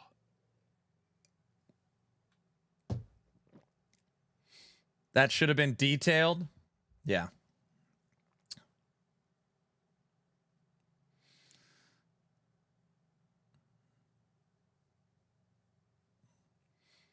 The season 4 art looks just like the aura I get before my migraine. Okay, everybody. Time to revisit. Wait, we are still on this roadmap? Yes. Yes. I've been live for 2 hours and 8 minutes. I've not even booted up the game. Looks like Final Fantasy, where we need to break 4 crystals to claim the ultimate power. Season 4 art makes me think of Delirium. Oh, okay, everybody. If you're just joining me, today, 11th Hour Games put out their official communication 5 hours ago. We've been talking about it for over 2 hours. And ultimately, the decision was made that the new expansion, Last Epoch Oribus, will be completely free. You do not need to spend a cent, okay? As long as you already own the game, it will come with it. This is the new roadmap, which, again, isn't a roadmap. It's just Season 4, Season 5 Oribus. There's no details whatsoever. But Season 4 and Season 5 are delayed, so until we know otherwise, I would say we're going to get Season 4 and Season 5 in 2026 and expansion in 2027. That is my current guess for content cadence. Okay? They announced new classes coming. New classes coming. Alongside the free expansion content, I'm excited to announce that we're introducing something genuinely new to Last Epoch, a fully alternate playable class built on systems that work differently from anything else in the game. We're calling this new category Paradox Classes. And the first one will debut alongside the up-and-coming expansion 2027 as DLC for players who want to explore the new playstyles. These classes will let us experiment in new and innovative ways, and we'll have plenty to share as we get closer to release. That is the worst idea I've ever heard in my lifetime. Yes, it's horrible. Could be worse. It could be Paragons. So, everybody that's wondering, what is the insane drama? We've talked about it a little bit. EHG has to update its monetization strategies to get into the green. When all options were weighed, the decision was made to have paid DLC characters. All content is free. They're not going to split up the player base, but if you want the new class, it will be paid. If you want your Paradox class. Gosh, just saying it out loud, people are just going bananas. Updated timing. Before the expansion arrives, we have 2 more seasons planned. Season 4 is slated for early 2026. Introduce new seasonal mechanics alongside several highly requested updates. We'll start sharing teasers and a firm release date soon. Stop saying all content is free. Why don't you get... they're going to be AI driven. No, that's in here. They're not being AI driven. What's the worst that could happen? Now, today is November 25th. We are going to officially check every day what soon means. Judd said we'll start sharing teasers and a firm release date soon. All right? So we'll see. It is November 25th. We'll see what soon means. Keep an eye on our streams and social channels. Soon is January. Don't say that. Don't say January. Oh no, I heard that one before about the roadmap. On Friday, we should go into Mike's chat and play a bunch of Aaron sound bites. There is no dev stream this Friday. It was canceled. Come on, give me the cash. It was canceled. There's no dev stream. Why? I am the marketer. I'm the only person. It's just me. Now I'm screaming. We'll also have more to reveal. Aaron's getting the bullets. We'll also have more to reveal about season 5 as we move later into 2026. You need to click on that link and apply. They're redirecting their stream to you permanently.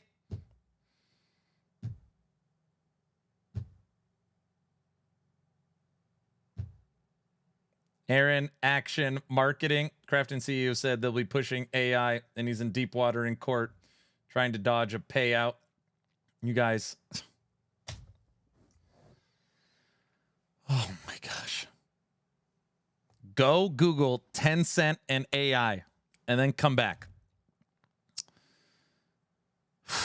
And they address AI. Aaron is the face of EHG. Don't say that. Just stop it. I do not work for 11th Hour Games.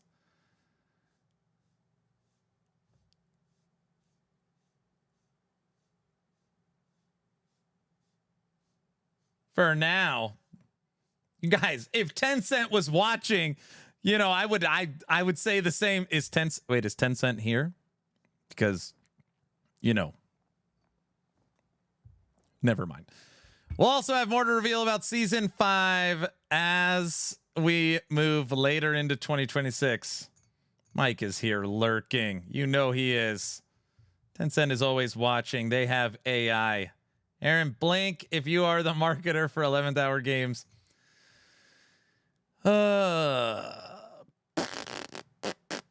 Now, again, this is just me inferring, but the way that this is written, we'll have more info, or we'll have more to reveal about season 5 as we move later into 2026.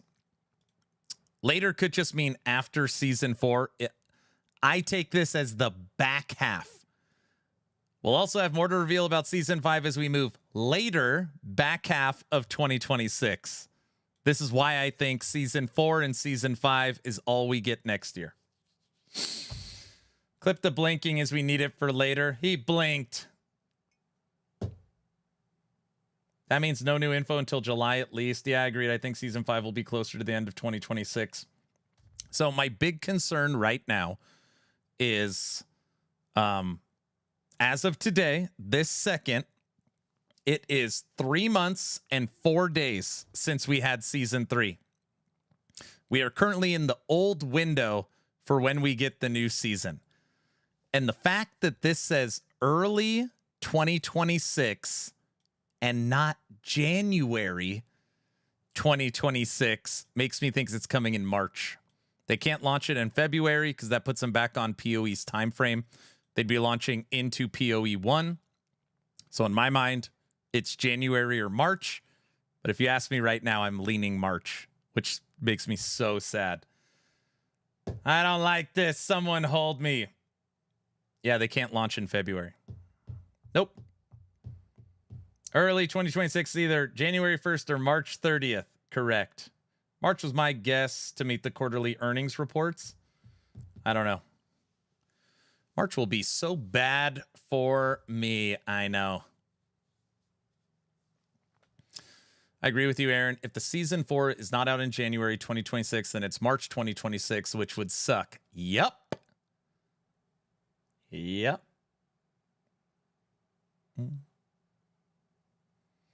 because they're using all their resources on expansion. Stupid decision. I mean, we don't know that. End of January. Perfect. I turned 50 at the end of January. Happy birthday to me. Guys, I look into things probably way too much. If it was January, done, slated, baked. I'm disappointed. We know it's coming in January. It would say season 4 is slated for January 2026 because that would be a win. If they know it's coming in March, they wouldn't put season 4 is slated for March 2026 because that would be an L. People would be pissed off. So instead of taking the L or the W, they put early. But I think it's March. I just want to get to the bazaar. While we want to shorten the time between season releases, it matters more that each season is strong enough to be worthy of inviting our players back to play. Right now, we're upgrading internal tools, hiring and onboarding many new team members, and preparing the game for PlayStation 5 while building this seasonal content. So basically what they're saying is the old time frame is out, and now they're going to focus on quality. They're going to be focusing on quality to make sure there is enough content to bring people back, which means we are back in the no time frame. So the old time frame of we're going every 3 to 4 months is out, and now there's no time frame. Listen to this. That's what they said for season 2. I'm aware. Also, there's been a lot of discussion around Crafton's recent comments about being an AI first and what that's meant and what that might mean for EHG. To be clear, our development approach is not changing. We remain focused on building Last Epoch the same way we always have, with the same hands-on design philosophy. You'll notice that they said hands-on, not a, never mind. To support this, we are hiring across several disciplines. If you have any experience that fits the real understanding of ARPG genre, we encourage you to apply. That's some high quality H2O. I mean, AI. So what did the announcement do? Absolutely nothing other than souring some people. Yeah. You know, I keep saying this over and over again in streams, and I know people get mad at me. The AI thing, I'm not defending AI, and I don't want AI, but I just find it so crazy that all tech companies, literally all tech companies, are invested in AI. And I keep going back to Tencent. That is literally AI for, like, Tencent is everywhere with AI, including saying that their latest earning report was boosted because of AI, what they've been able to do with it. But like, nobody blinks at Tencent and AI because they like PoE, you know, but Crafton brings it up and it's like the end of the world. It's just, I don't know. This one to me is like, if you're a tech company not working on AI, what are you doing? Anyways, we're in wait and see. We're in wait and see on this. But yeah, people are super pissed off.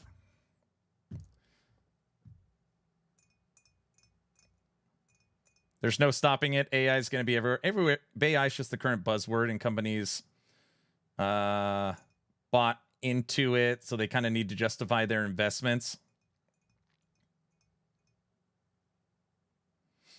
AI is the way I use it all the time in my tech job because they did not have any real info on the Paradox class. They should have just left it out until they had more info to share. Also, hi, Aaron.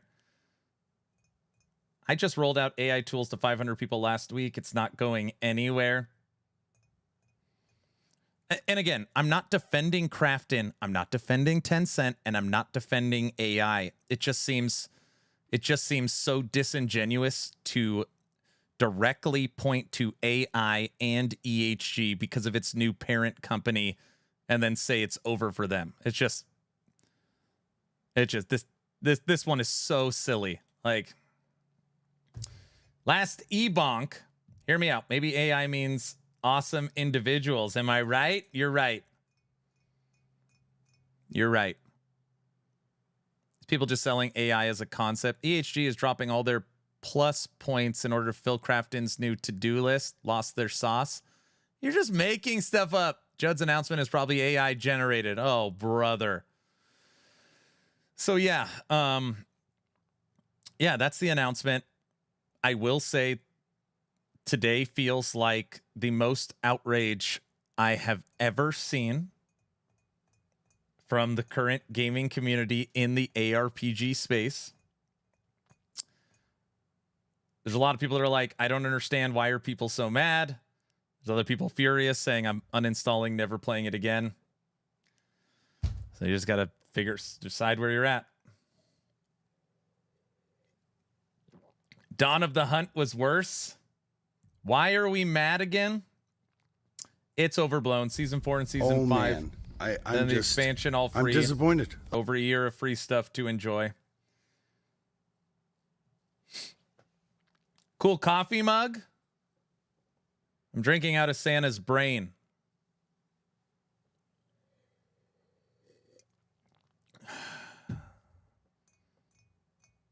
Oh, everybody is mad because, well, again, they said, hey, we're not using AI.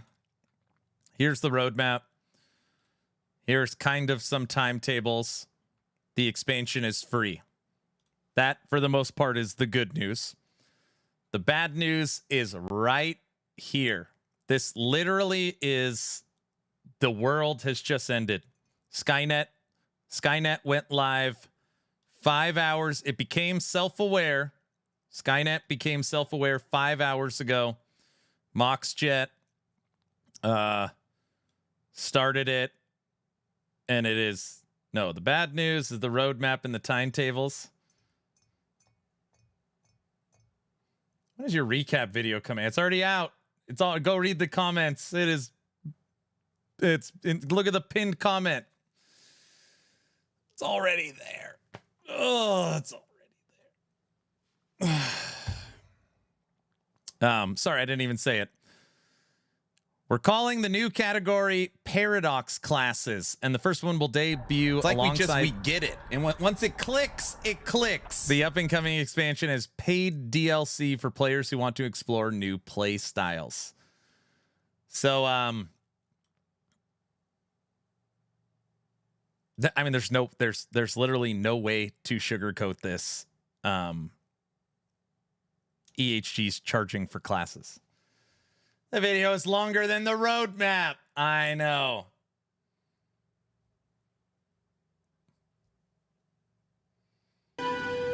For I love how you start the video with the Office Space scene. Just so you know, in the video, I don't address this. We've been talking about it on stream. So it's kind of a similar direction to Hero Siege. Yeah, Spiritborn in D4, Torchlight Infinite, Hero Siege. Yeah. We don't want to split up the player base by having a paid expansion. So the expansion will be totally free. Everyone will be playing the same game. And we're going to improve monetization. Serenity now! Serenity now! And we have to update monetization to be in the green. So this is the best choice, we thought.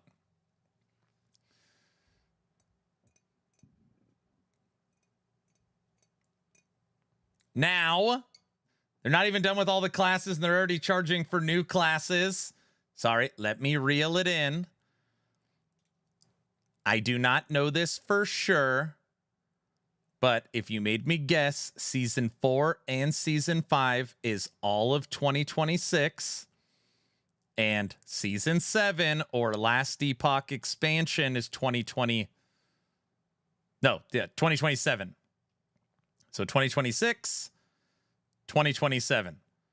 So you have 2 seasons to hopefully finish all the stuff you talked about before we get the expansion. Was my wait. But my granny always said class costs you nothing. That's true. Oh So- man, I'm disappointed.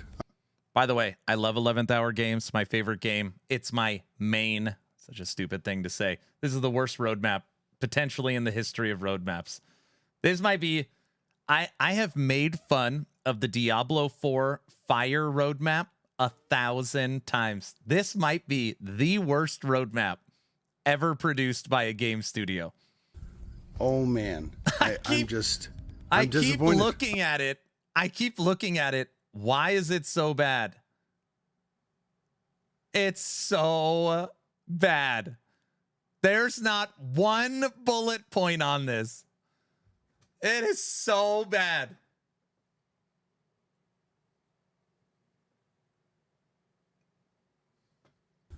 Oh man, I'm disappointed.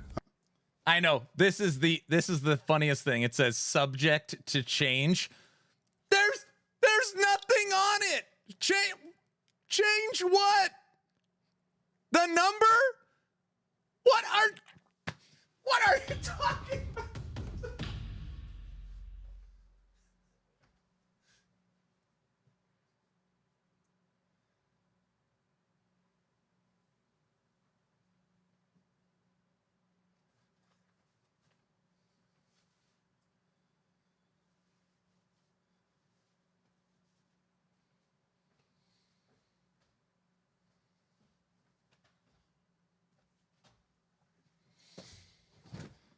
Okay, I'm fine. I'm fine. There's nothing. He's gone, guys. I don't know what to say. Get out of here.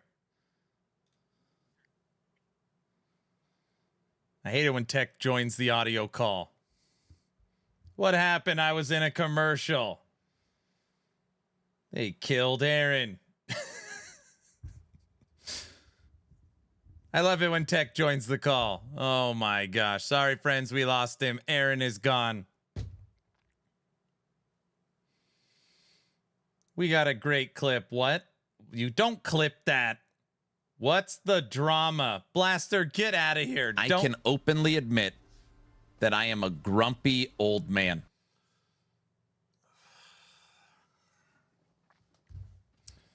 Technically, this roadmap was released years ago when you were in school as a kid and learned 5 comes after 4, since all the roadmap says is 5 and 4. Can't wait for Frosty's video on this. They're going to replace Aaron with AI.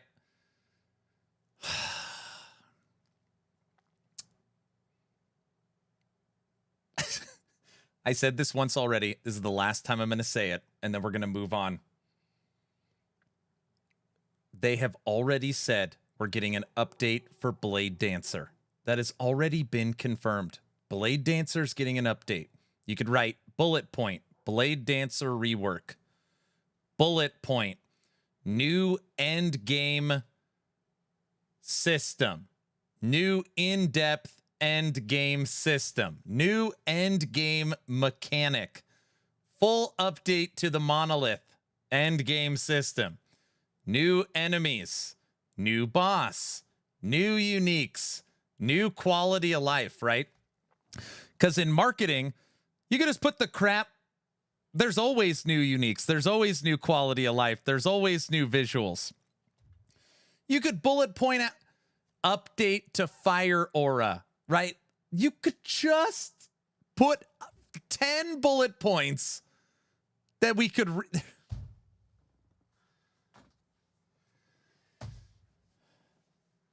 You could count. Good for you. Well, you could count on me waiting. There's no info whatsoever. There's nothing on. There's no info. Breathe, Aaron.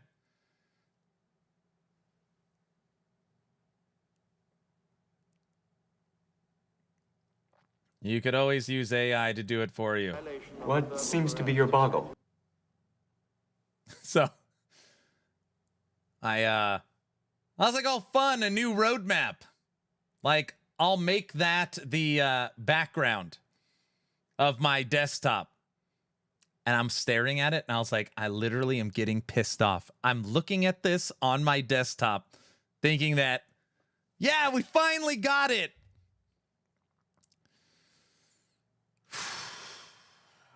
No, I'd rather have Halloween pumpkin patch with my daughter. When I was reading it, I said to myself out loud, uh-oh. Me and the Dragon is better, much better. I know. AI would have made a better roadmap.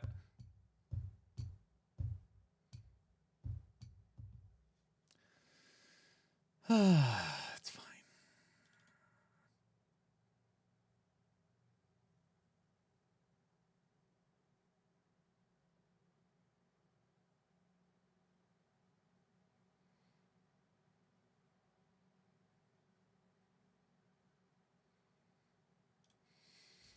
You're so full of crap. EHG Kane's response. I've seen this asked a few times, so I'll quickly respond here. The most likely adjustment to the roadmap would be the number of seasons before last Epoch or Abyss.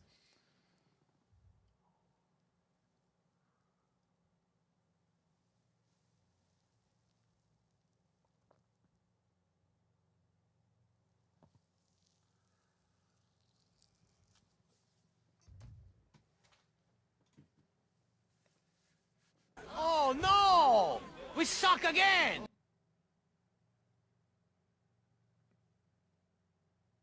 So one season,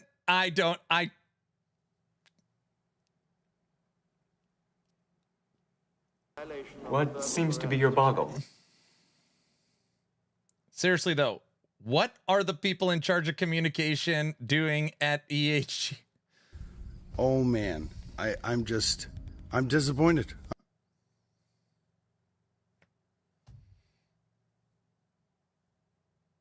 If they change that, imagine how long it'll take to get the updated graphic. That's real funny.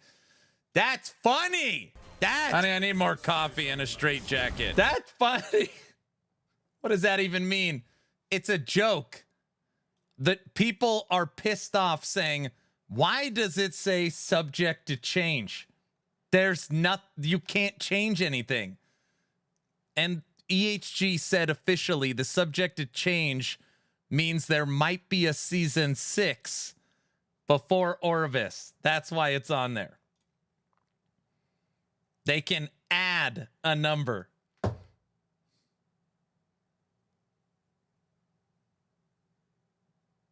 That's not funny, Kaiser. I'm face palming so hard right now. They can remove one also. That's true. It's science, bro.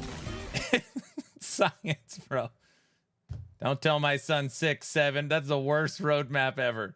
Let me check Reddit. Don't go to Reddit. Don't do that. It's science, bro. Lord, that's not funny. Awesome, it's not funny. Maybe they mean season 4 and 5 are just one season smashed together. No. I don't think the game will really ever be finished. It might.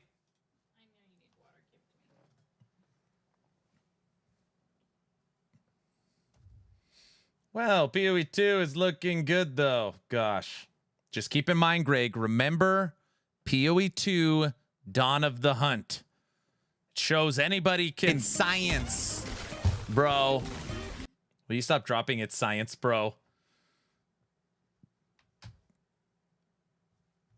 Oh, man. It's all burning over there. Help. Don't go to Reddit, dude. Reddit right now is in the worst place I've ever seen in the history of the last Epoch subreddit. I went there for 1 second just because I thought I would put it in my video. And I was like, okay, well, we'll just discuss this on stream. It's like we get it. And once it clicks, it clicks.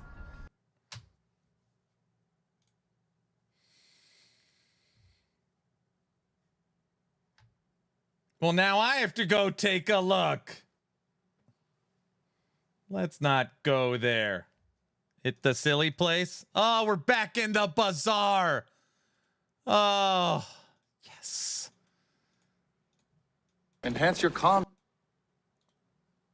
I swear it's hilarious.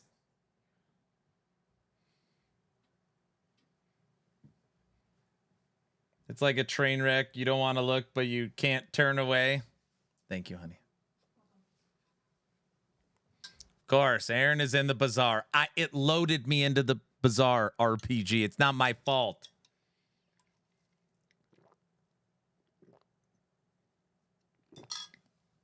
I love EHG. Last Epoch is one of my favorite games.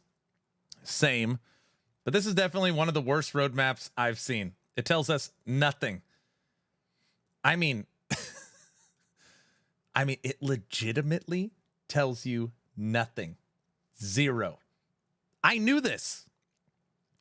Based upon what Mike said on Fridays, I literally said season 4, season 5 expansion. So if you asked me what I learned from this image is that season 5 is planned for Primalist, which is hilarious. It's so funny. Primalist gets more love than every other class combined. It gets so much love. This is a Primalist helmet. So I would guess that this is the Shaman update. Season 5, we get the big Shaman update. Shaman's old. It's missing its 5th skill. So, Aaron, what did you learn? Shaman needs love. Yeah, it's the Shaman update, Season 5. Primalist gets more love than everyone else. Well, okay, I'm sorry. Sorry, Ryan. I'll rephrase. Beastmaster. Beastmaster gets more love than any other mastery. Why include season 3 on the map? It reeks of just trying to fill space. Oh man, I'm disappointed.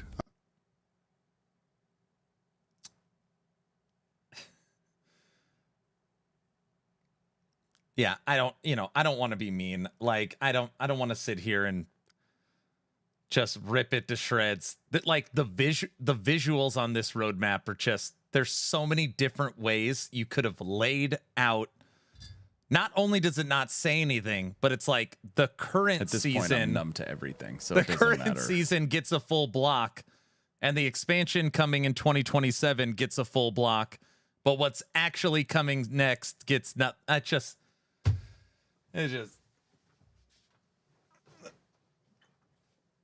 So true. Okay, I checked Reddit. Looks normal. Nothing bad.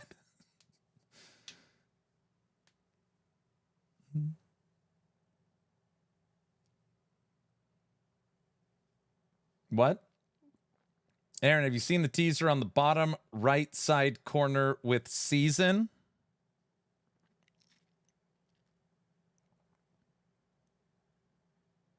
What? This?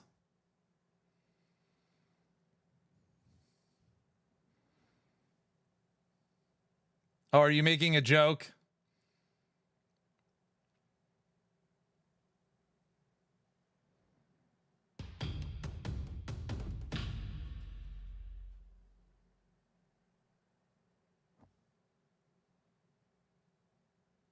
There's a question mark.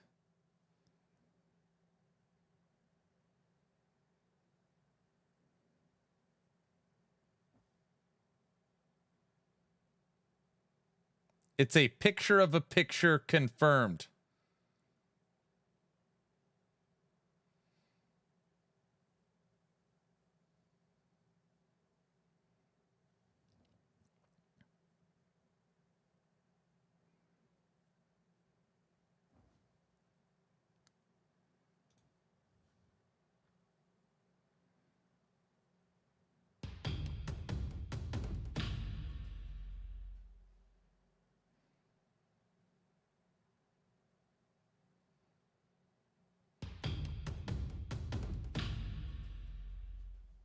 I don't even know what's going on. Orange, thanks for the 2 subs. Kicked it, thanks for the sub.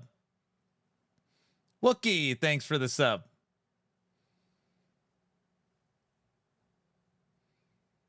Season question mark My means nerves are fried from riding on this emotional roller coaster. it's funny. When you see season question mark, people are going to be like, is the game shutting down? So they're going to, is this like that? Like there won't be a next season? Like, what is that?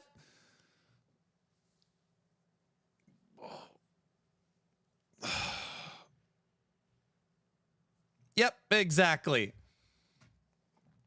The end?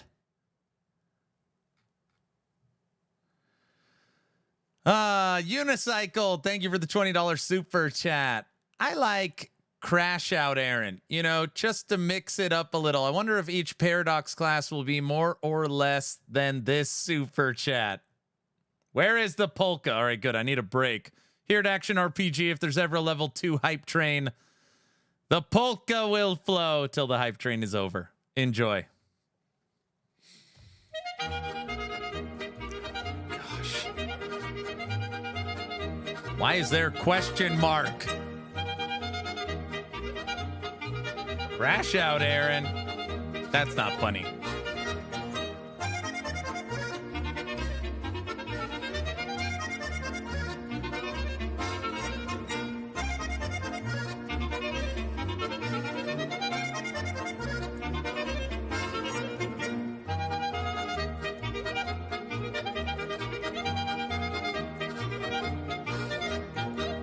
Are you ready to polka?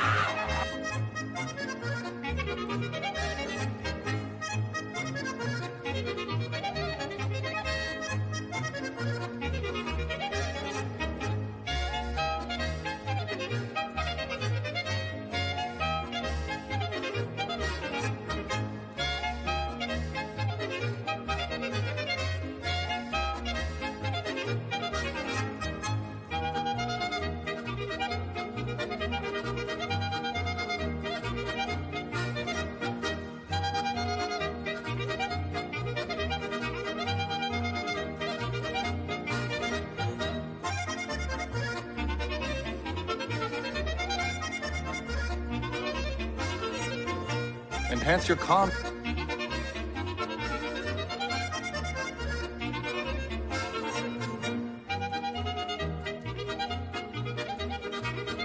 Frosty is not making a video on this. Don't even think about it. No. No, Frosty's not making a video.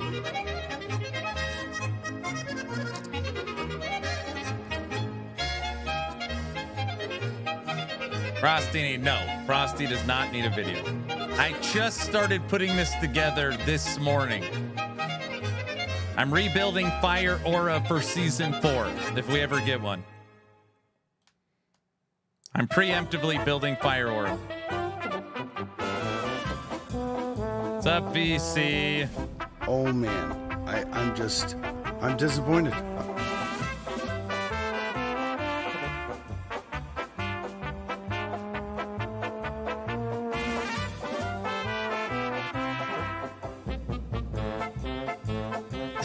Yeah, there's a guide for this build. 1 second. But this build should be this build should be something next season. Someday.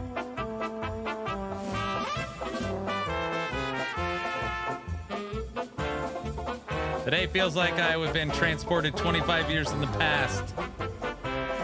I'm on the EverQuest forums. The vision, soon frustration and disappointment.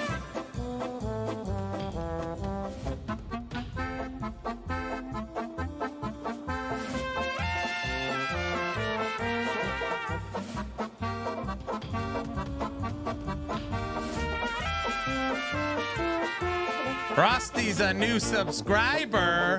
What's going on?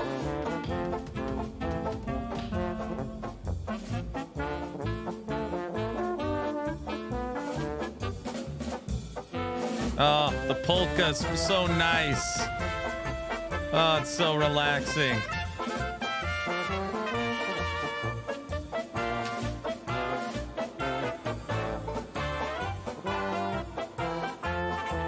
I never thought I would say this, but I needed the polka for my mental health.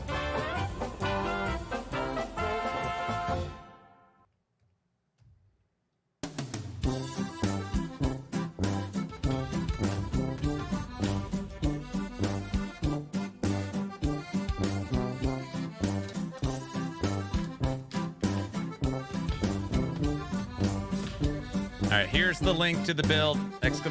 Build. Mark, thanks for the 10 subs. Heavy, thanks for the 5 subs. Orange, thanks for the 2 subs. You guys can't give Frosty a sub. Try and get him to make a video. Right?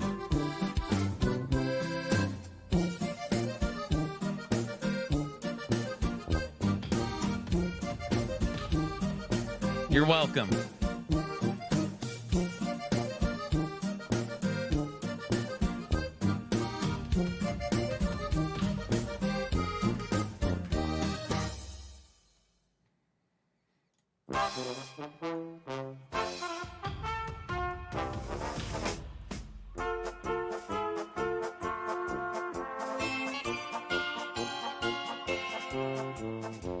Aaron, how do you feel? You could tell me.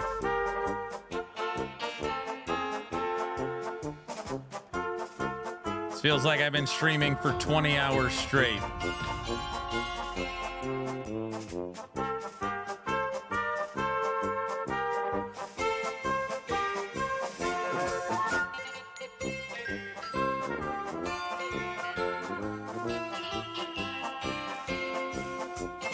Spin to win.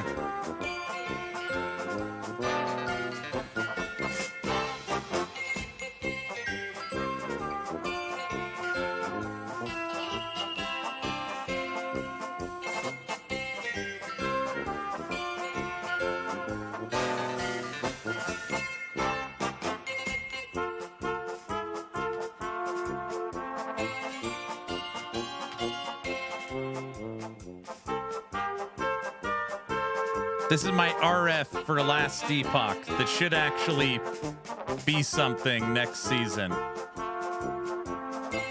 We'll see.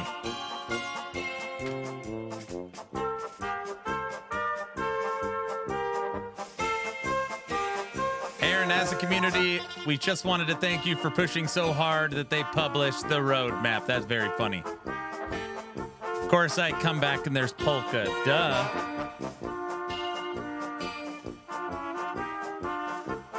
All right, awesome. Have a good one.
Level 5 complete.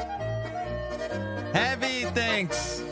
Guys, we'll get back to chatting after the polka. Taking a mental polka break. That exists.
Hype train madness?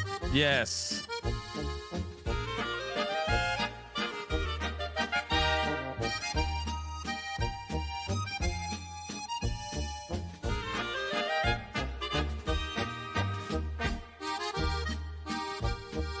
Madness. This is Ellie. How's Reddit doing? Are Reddit doing better now? Things calm down?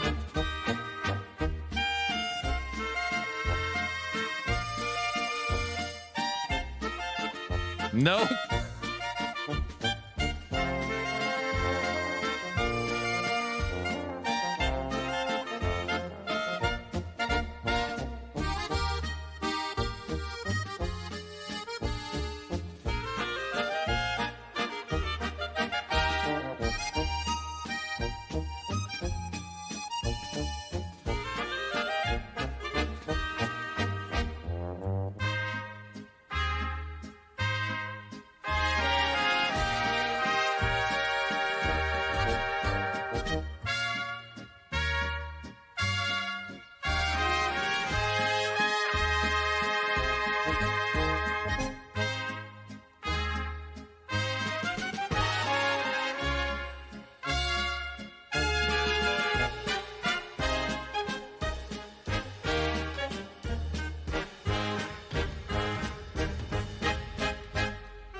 Look at that RF.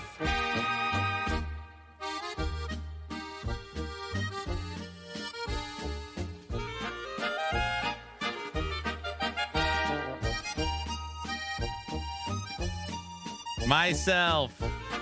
So when is the next subathon? Very funny. Thanks for the sub.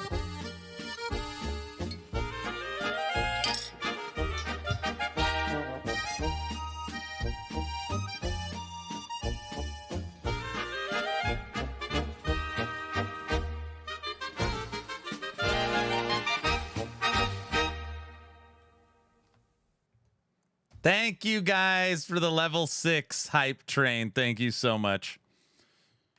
For almost 3 straight hours, we have been discussing the update communication from 11th Hour Games. Just taking a little break to play the game. I don't know if anybody knows. It's called Last Epoch. The servers are still active. I don't know if anybody's seen this game.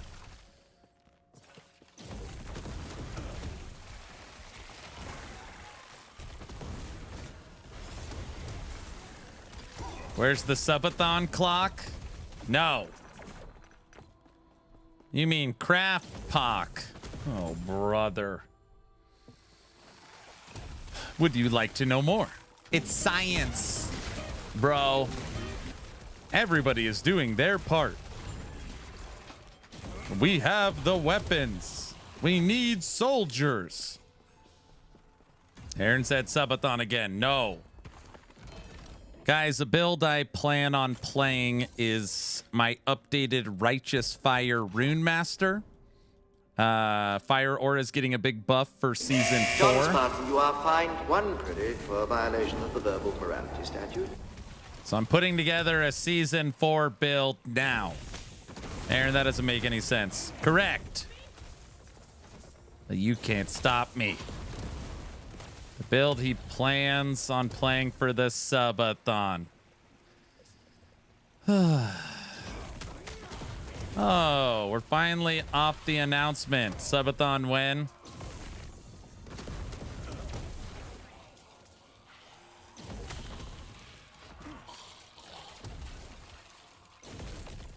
Good thing he can be distracted from the roadmap.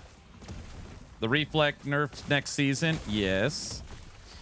EHG feels that Reflect in Thorns has a place in the game, but the easiest build should also not be the strongest build. I'm not saying Reflect is like peak strongest, but it is very strong for doing nothing. But they also said they were going to reel in Sentinel, and you should go play Paladin or Void Knight. It is still very good. Saving the next subathon for the new PoE 2 League. 12-12 for Path of Exile Druid. We will be doing the Thanksathon. So we're going to do an event. Not a subathon, but it should be a lot of fun. I discovered some cool synergies with Fireball. Nice.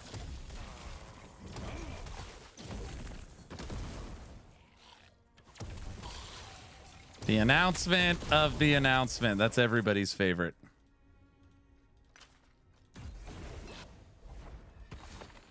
Eventathon. When? Okay. Everybody wants me to do another subathon. I'm not doing another subathon. I already said that. I subathon for, I don't know, 70, 80 days this year. But what we are going to do is a thanks. Thank you. Thanks-a-thon. So we're going to do marathon streams, Aaron After Dark, movie night, polka, fence, dress up, merch giveaways, game giveaways. Oh, No. man. I'm can't wait for the disappointed. thanks-a-thon. That's right. No donations required, no subs required, nothing. We're going to have a fun event. And nobody, just a way to give back and say thank you for the awesome year. When do we get the Aaron Hair is returning a thon? There's hair. I've been wearing a hat, but there's some. There's not a lot, but there's some. All right, there's not that much. Dude, that's a flashbang. That's not funny. That's not funny. There's some. Aaron, who's that blue guy on the road map? You want me to tell you who it is? I'll tell you exactly who it is. Hold on. It's like 4 hairs. It's more than it. No, it's not. It's not 4 hairs. I'll show you who the blue guy on the road map is. Very funny, Odin.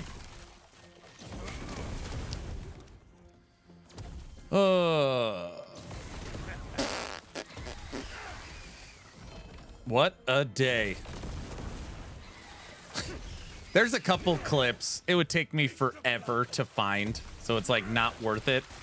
I was like, can you guys imagine if we waited all this time for the roadmap and it literally says season 4, season 5 expansion? Those words have come out of this mouth. Somewhere in the VODs, I have said those exact words. And then yesterday I said, I will take anything at this point, even if it's just a sentence. So it's your fault. No, it's not. Wait, is it? Wait a second. Is it my fault? No, it's not my fault. Right?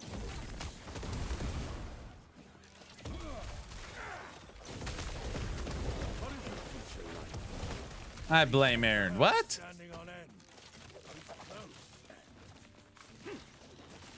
So you called it. I said it as a joke. Imagine we wait all this time and then what we get is just saying season 4, season 5 expansion. Yep. Do you know by any chance if this season primordial items will stay? Yeah, there's no season mechanics for last Epoch. You don't have to play season. So a lot of people don't know this. Standard and season are identical. 11th Hour Games is not making 2 separate games. So, yeah, there is no seasonal content. Aaron's will? Who the hell made this stupid thing? Take that. So yeah, there it's all everything put into last Epoch is core. There's no seasonal items. I blame Aaron and everyone who wouldn't stop clamoring for the roadmap. Hey, it is true. I'm on the streamer client. Hey.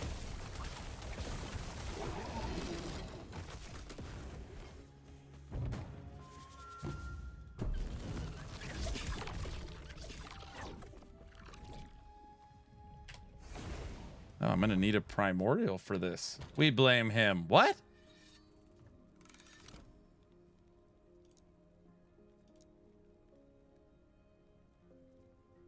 There. Blaster. There's the picture.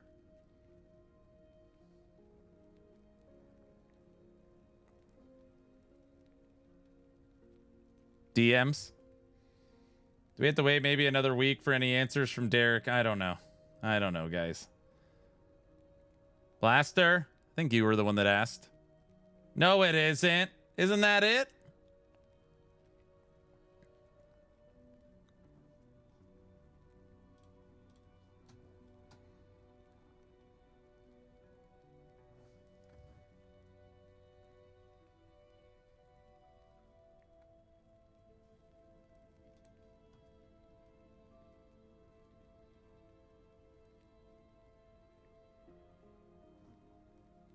It's fine. It's clearly Odin.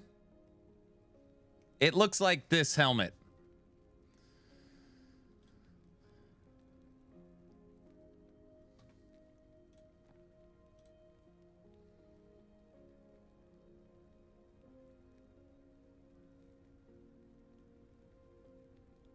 They showed the roadmap in a meeting. Mike quietly got up, left the room, and announced he was going on vacation. The horns are similar. Guys, I don't even want to play it. I don't know if I should. Brow said, I have a new song. I just made it. I've been working on it today. It's called Panic Attack. I don't want to do it. Play it? No.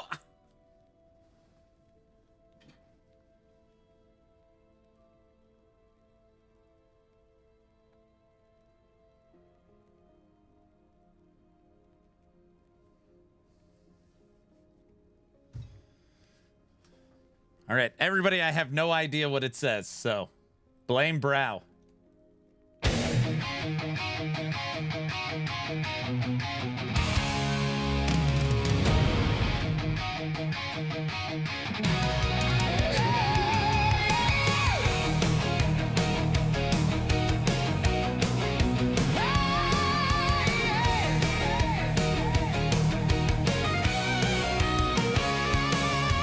Refresh hits the screen. Someone starts to shout. One small patch note flips the whole chat out. Voices flare fast. Tension on the map. All because a toggle moved a notch. Perhaps deep breaths dropping. Drama popping. Every tiny update feels world stopping over nothing. They lose their minds when the news comes out. Racing to the forums, running all about. You can put on a One small while you're change working on your room, and they're okay? off the track. It's a Your choice, panic yes or no? attack. Okay, thank you.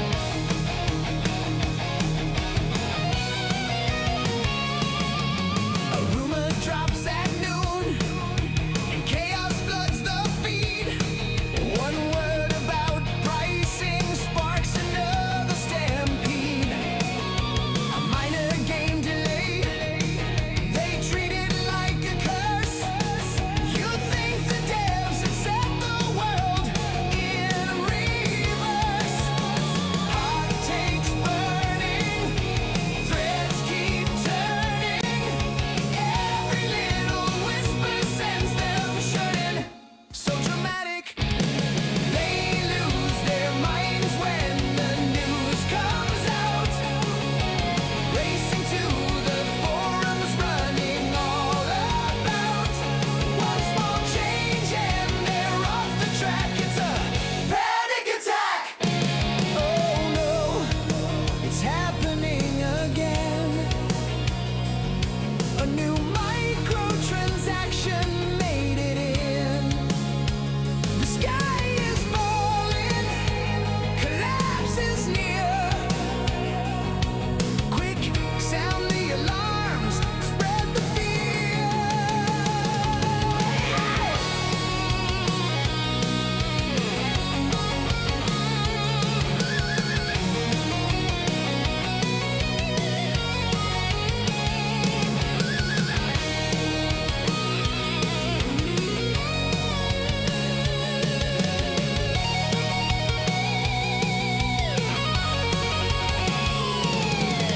They lose their minds when the news comes out. Racing to the forums, running all about. One small change and they're off the track. Another panic attack.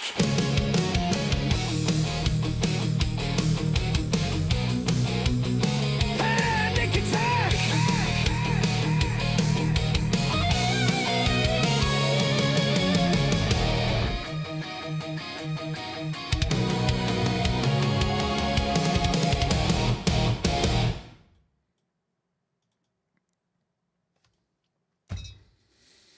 Thanks, Brow. Good stuff, sir. Like this tune in the background. AI, another banger. All right, everybody. Today's going to be a short stream. Feel mentally cooked. As long as you are following the channel on Twitch, type in !giveaway or subbed on YouTube. We're going to draw a giveaway today.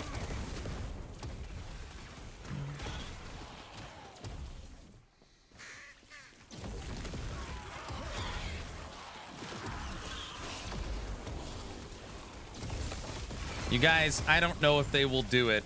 I will do my best. I'm disappointed. And I've already offered to EHG to bring him on the stream to chat in a respectful way. Of course, I'm always respectful. So obviously it's Thanksgiving week, but we'll see.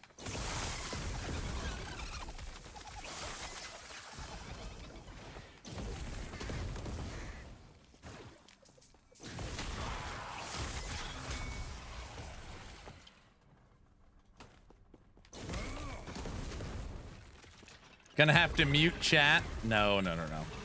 I mean, yeah, I'll have mods in chat. It'll be fine. They gotta say yes first. Mike's on vacation. I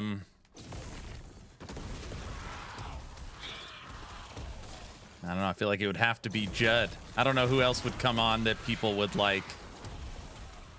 It'd have to be Mike or Judd. Please, EHG, up your marketing skills.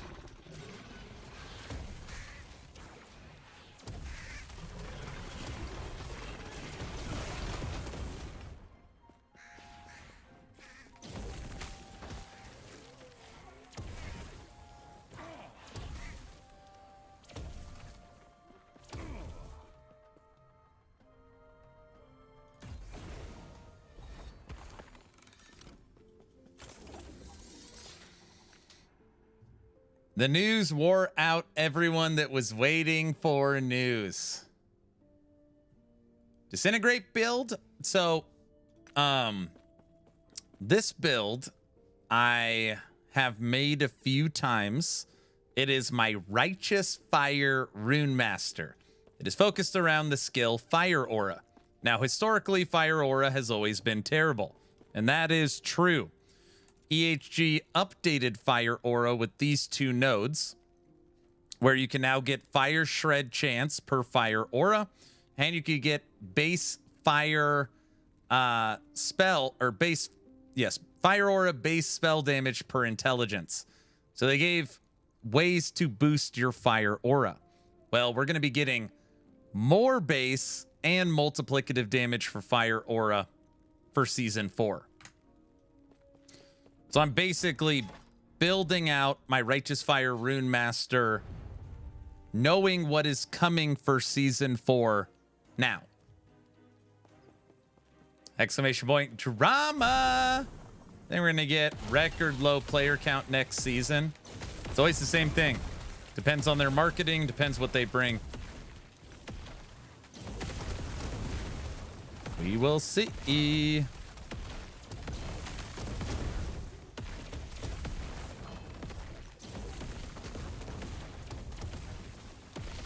Season 4, LOL. Don't laugh. You're basically looking forward to playing this March.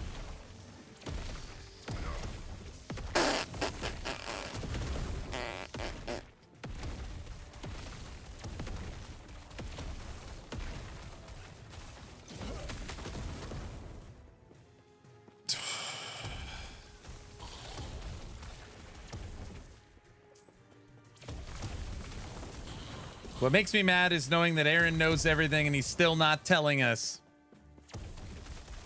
I don't know crap. They won't tell me. They think I might leak stuff. I don't know why. You know? Blaster, if you've been here long enough, you would know that when I know, I tell you I know, but I can't tell you. Like, oh, I know, but I can't tell you what it is. I don't know. He's in super secret denial. You know everything. Everybody knows that. You would know that Aaron leaks like a busted hose. What?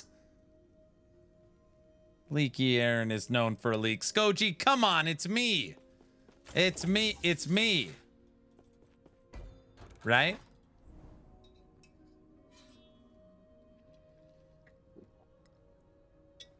Come on, guys. I'm telling the truth this time. Aaron is 10% ownership of EHG. Shh, I wish. Maybe they want to iron over the disaster by showing 15-second teaser tomorrow. I wish, dude. I don't know. It's only leaky because he's old. Oh, jeez.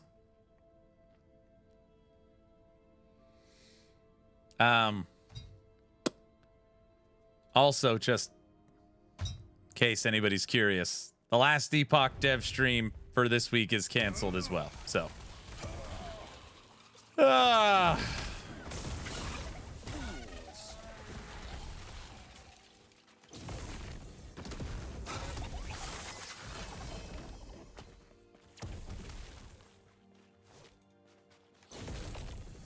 Aaron is a Crafton executive. I also wish.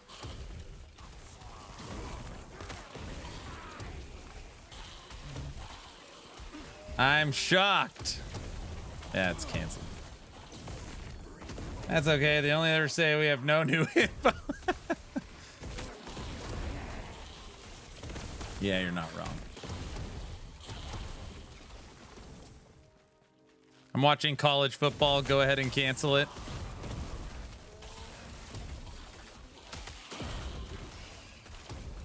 Telling you, they should give me the login to that channel, the official Last Epoch channel.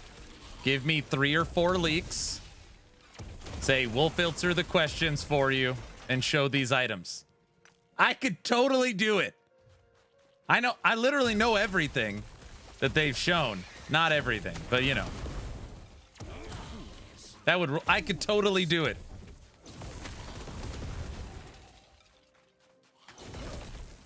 I would show up Mike's Golemancer done right, you know? Go apply. Click the frickin' link. Oh, gosh. Like, I will stream Friday dev stream.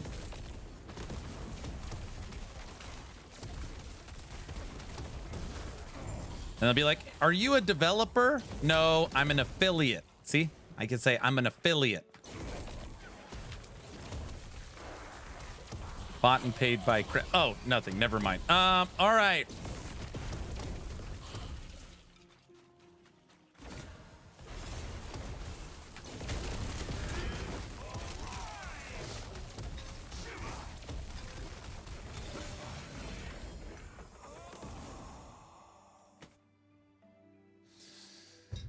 You have to die. It's part of the learning experience. Rubik Sphere, $50 super chat. Thank you so much. Just want to say thank you for staying positive. Happy holidays to you and your family. Man, thank you so much. It really means a lot. Thank you. Do you know why EHG holds so much info back? Are they worried they won't be able to get it done in time and announce it? I don't know. I don't know. You're talking about this is feedback that EHG has gotten for years. One of the best streams they have ever done in the history of their marketing was when Carve was on Gazzy's stream for season 3. And Carve's like, I'm just going to show you this stuff. Logs into CT and is showing off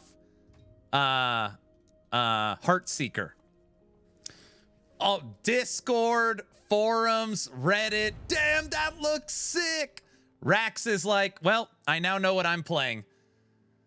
I don't know why. I just don't know why they don't. I don't know. Yeah, season 2. I don't know. Yeah, Carve killed it. Carve. Yep. That was top tier. Yep. I don't know. I don't know.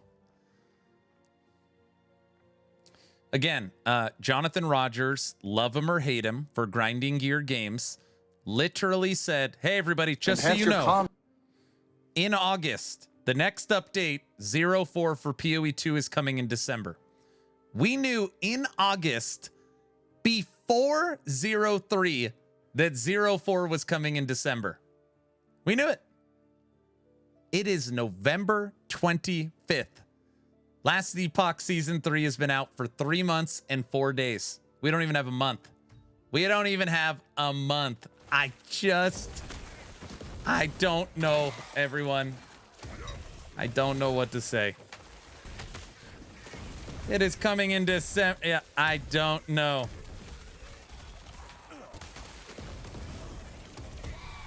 Early 2026 is not good enough for you kids these days. It just leaves too much, like, I mean, I feel like you're making a live service game. You know, I don't need the date, but I think they know the month, right?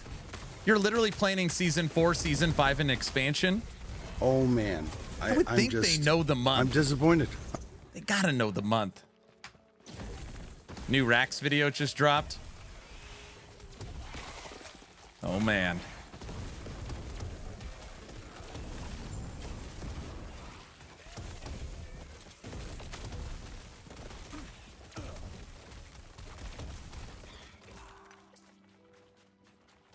I don't think they do. Is that what you think? They literally can't say the month because they have no idea? That's even worse. That would be worse. If it's like, oh, well, you know, they're holding back the info compared to we don't even know when it's coming. Yeah, that'd be far worse.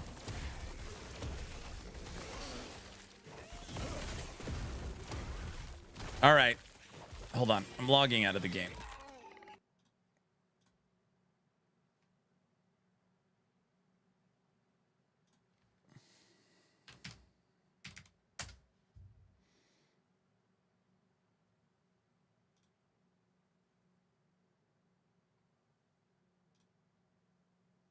Rax.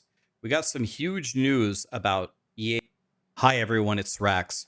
We got some huge news about EHG and Last Epoch and Crafton today about the roadmap and the future expansion and whether there's going to be monetization or not. Spoiler alert, there is going to be monetization. And actually, some people from EHG were in my chat that were able to answer some questions when this update dropped. I had no clue this was coming. I had no advance notice of this. So I want to take you through what happened. I did not have any advance notice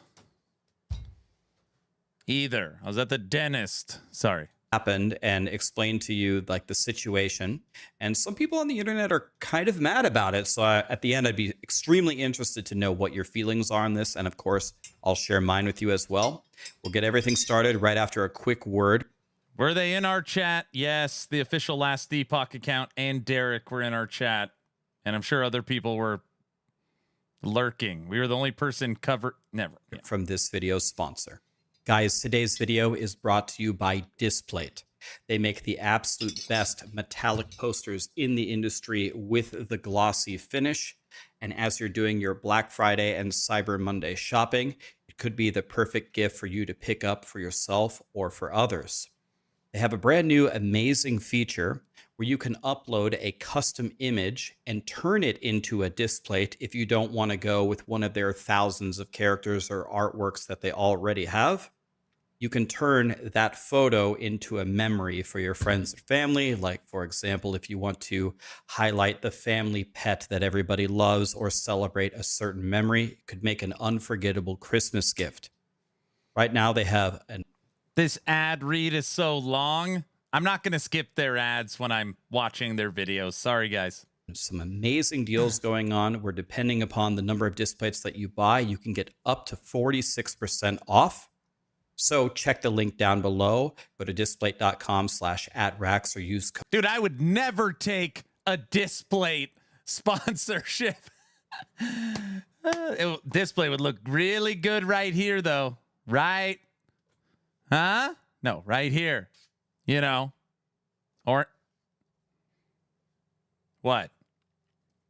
Do you want to know the sponsorship offer I just got? Swear on my life. Diablo Immortal. I just got a sponsorship request. Code Rax at checkout. And I hope that you can get some amazing presents and gifts from Displate for your friends and family. Thank you so much to Displate for sponsoring this video, and let's get back to it. All right, here we go. Let's read the post and let's understand the information, and then we're going to have to go over to Paint and we'll draw some pictures and we'll figure out where we're at on this. Do it? You want me to accept the Diablo Immortal sponsorship? They want a 60-second integration on a video and a 50-second short. I didn't say yes. Quick update if you did not know, Krafton, which is the company that's currently going through the lawsuit with Subnautica 2 about paying them $250,000 or not, if you haven't been following that. Krafton purchased 11th Hour Gaming and Last Epoch back in August, I believe. We don't know the amount. I'll just throw out a number. I don't know the amount. 96 million. Krafton acquired EHG. 96 million. I would have turned him down. I would have. It's like $100 million or something. So it's now 100% owned by Krafton and not 11th Hour Gaming. Also, if you did not know this, 11th Hour Gaming in the past has said that they don't plan to have future charges for the expansions or characters or anything like that. But now it's not EHG, it's Krafton. So anyway, with that little preface in mind, Last Epoch Season 4 and Beyond expansion paradox classes and the roadmap. Today we're going to get answers to our biggest questions from the community. The first one is, will Last Epoch, will the expansion be free for existing players? And the answer is yes. Anybody who on PC who owns the game before the launch of the expansion gets the expansion as a free update. I did ask them, does that mean it's going to cost money if you don't own it before? And I don't think we got a clear answer on that. But new players and PlayStation 5 players, if you purchase Last Epoch, you get all of its seasonal content and the expansion as one updated purchase. Now, most of us agree that very likely the cost of the game is going to go up. So based upon the expansion, based upon all the seasonal content, based upon the console release, the game will likely go to $40, maybe $50. But again, the 3 million people that have already purchased it, the update is free. So I think what this means is with the expansion, and I asked them this, with the expansion, it should coincide with the PlayStation 5 launch, and you will simply buy the update and its existing game as one purchase going forward. So it won't be two separate ones. Correct. For new people going forward. Correct. So here's where the monetization comes in. Alongside the free expansion, they're announcing that there's something genuinely new to Last Epoch, a fully alternate playable class built on systems that work differently from anything else in the game. It's called Paradox Classes, and the first one will debut alongside the expansion as a paid downloadable content for players who want to explore new playstyles. These classes will let us experiment in new and innovative ways, and we'll have plenty to share as we get closer to the release. We're going to cover this obviously in great detail, and this is the part that is upsetting people about how there is a paid DLC where previously it was stated that none of this will be paid. And a lot of people are also upset about the fact that it seems to be experimental. So it's almost like we're paying money to test things. And there's a lot of other things to it we'll get into in a second. So they're going to keep updating Last Epoch for years. That's good news for fans of the game. It's never been a better time to get the game. That's nice. They're going to have 2 more seasons planned before the expansion. So season 4 will be early 2026. So I guess season 5 will be mid 2026. So I'm guessing expansion is going to be late 2026. There's logical thinking here.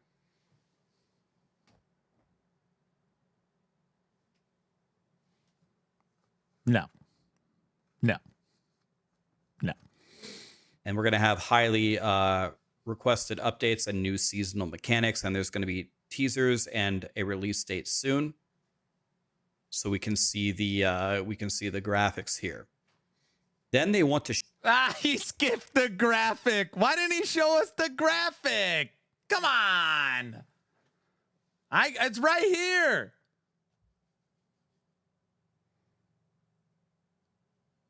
Never mind. shorten the time between the seasonal releases. So that's nice. The more often we can get content, the better. And they're going to update their internal tools, and they're hiring and onboarding many new team members. They said in their post back in August when they got purchased by Krafton that the money that they were earning would allow them to expand their team. It looks like several months later, this post is reaffirming that idea that they are Get expanding out the of here, team, which banana. should be good news for fans of the game, right? That can't be bad news. But trying to speed up this would only sacrifice quality. That's a true statement. We don't want faster seasons just to make the game shittier. Also, there's been a lot of discussion around Krafton's recent comments about being AI first and what it might mean for EHG. Our development approach is not changing. They remain focused on building Last Epoch the same way that they always have. So one interesting thing that's at least currently true, which as far as I know, is 11th Hour Gaming is still developing Last Epoch. I mean, this post is literally from Judd, who was the former, I think, majority owner or main owner of Last Epoch. I think the idea is most of the team is still operating and building the game the same way, just with enhanced resources. Judd was majority owner of EHG. He's doing all right, probably. From Krafton. Now, of course, when this was released in August, everyone said, well, Rax, you can enjoy that for a short period of time, because on these takeovers, eventually always it devolves into something else and everybody gets changed and it loses its identity and it'll never be the same. Could absolutely be true. I'm not denying that, but at least for right now, looks like EHG is still building Last Epoch, which is good news. And in the action RPG universe, yes, just like Rax said, of course that could happen. Crafting could take over, the game could go to hell, and it could, they could shut it down. Yes. But you could also look to the example of grinding gear games, Path of Exile 1, Path of Exile 2, and Tencent. Tencent took that game, continued to develop it, released a Chinese version of it with all the pay-to-win crap, which most people don't care about, and everybody loves PoE. A majority of people do. So there's definitely examples of a success story as well with this example. So that's the information that they have. They're focused on the upcoming seasons, So what does this all mean? Okay, so I guess the main thing to talk about here is the paid, what are they called? Paradox classes. Okay. So let's talk about the paid part here. So there's a lot of different ways to internalize this. So first of all, EHG said that at different points that they are not going to monetize whatever content in the game. And I guess technically, I don't know how particular we want to be here, but the content would be the expansion and different characters to play. Well, I guess that's kind of content, but that might be separate. But EHG said this would not happen. Okay. So there's kind of an issue here. There's a couple different ways to think about this. So EHG doesn't own the game anymore. It's now 100% Krafton. And I don't know the value of how much Krafton paid for it. I don't know if it's public information. So let's just use a number. Let's just say $100 million. It could be 50 million. It could be less. 96 million. Krafton purchased EHG with the idea of recuperating their money somehow, either directly or in the value of Last Epoch going up. And I think it was also made publicly clear from Judd's previous post about the situation and why they were looking for another company, in that with their current monetization setup, it was not a profitable game. So you might look at a game like Path of Exile and say, well, Path of Exile does it. They don't charge anything for the game ever, and they just sell microtransactions, and they're very profitable. Right, but Last Epoch's monetization, I would argue, is a little bit different. And that's because they don't sell stash tabs. They don't sell the map tab. There aren't core pieces of the game that you really need to purchase if you get into the game, that you have to buy in order to enjoy the game. It's really all cosmetic. And if I'm speaking in plain English here, which you guys trust me to do, the cosmetic shop really has not sold the most jaw-dropping things anyway. So I think that's also another part of the reason why a lot of people haven't truly engaged with it. And then on top of it, when they don't charge for anything else, I don't think that their model had been working to really make the company a lot of money. So either go back on your word about paid stuff or find another source of money. They sold themselves to Krafton. And Krafton paying $100 million, they expect to recuperate this in some way. So whether that's paid expansions or paid characters or... What's the new LE drama? Give me the short version. Today they posted their roadmap, Grimmy. And we now know the new expansion coming up is free. We have some general idea on timeframes. They discussed AI and not using it, but they did announce that they're going to have paid characters. Road, get out of here, critical things that you need to buy in the microtransaction shop, or tuning up the microtransaction shop for more cosmetics. One way or another, at some point over the next however many years, whatever their plan is, they're going to plan to recuperate some of this money. Now, some of it you could get organically, I'll call it, right? Because now you're releasing the game on console, and hopefully if you just make a great game, new players will buy it in the future. So you could make a lot of it just by sales of the game itself. So that certainly could be a huge piece of it. Maybe that's actually the biggest slice of the pie. But my main thought upon reading this was I was not surprised at all, because I already read the blog post in August. Krafton purchasing this, they are going to be trying to recuperate this $100 million from the consumer into their pockets one way or another by some method with Last Epoch. So it came as no surprise to me. The main thing that shocked me today was not anyone's take on whether they hated it or whether they were okay with it. The thing that shocked me was people were surprised. You think Krafton bought Last Epoch and wasn't going to change any of the monetization? There was like a 0% chance of that happening.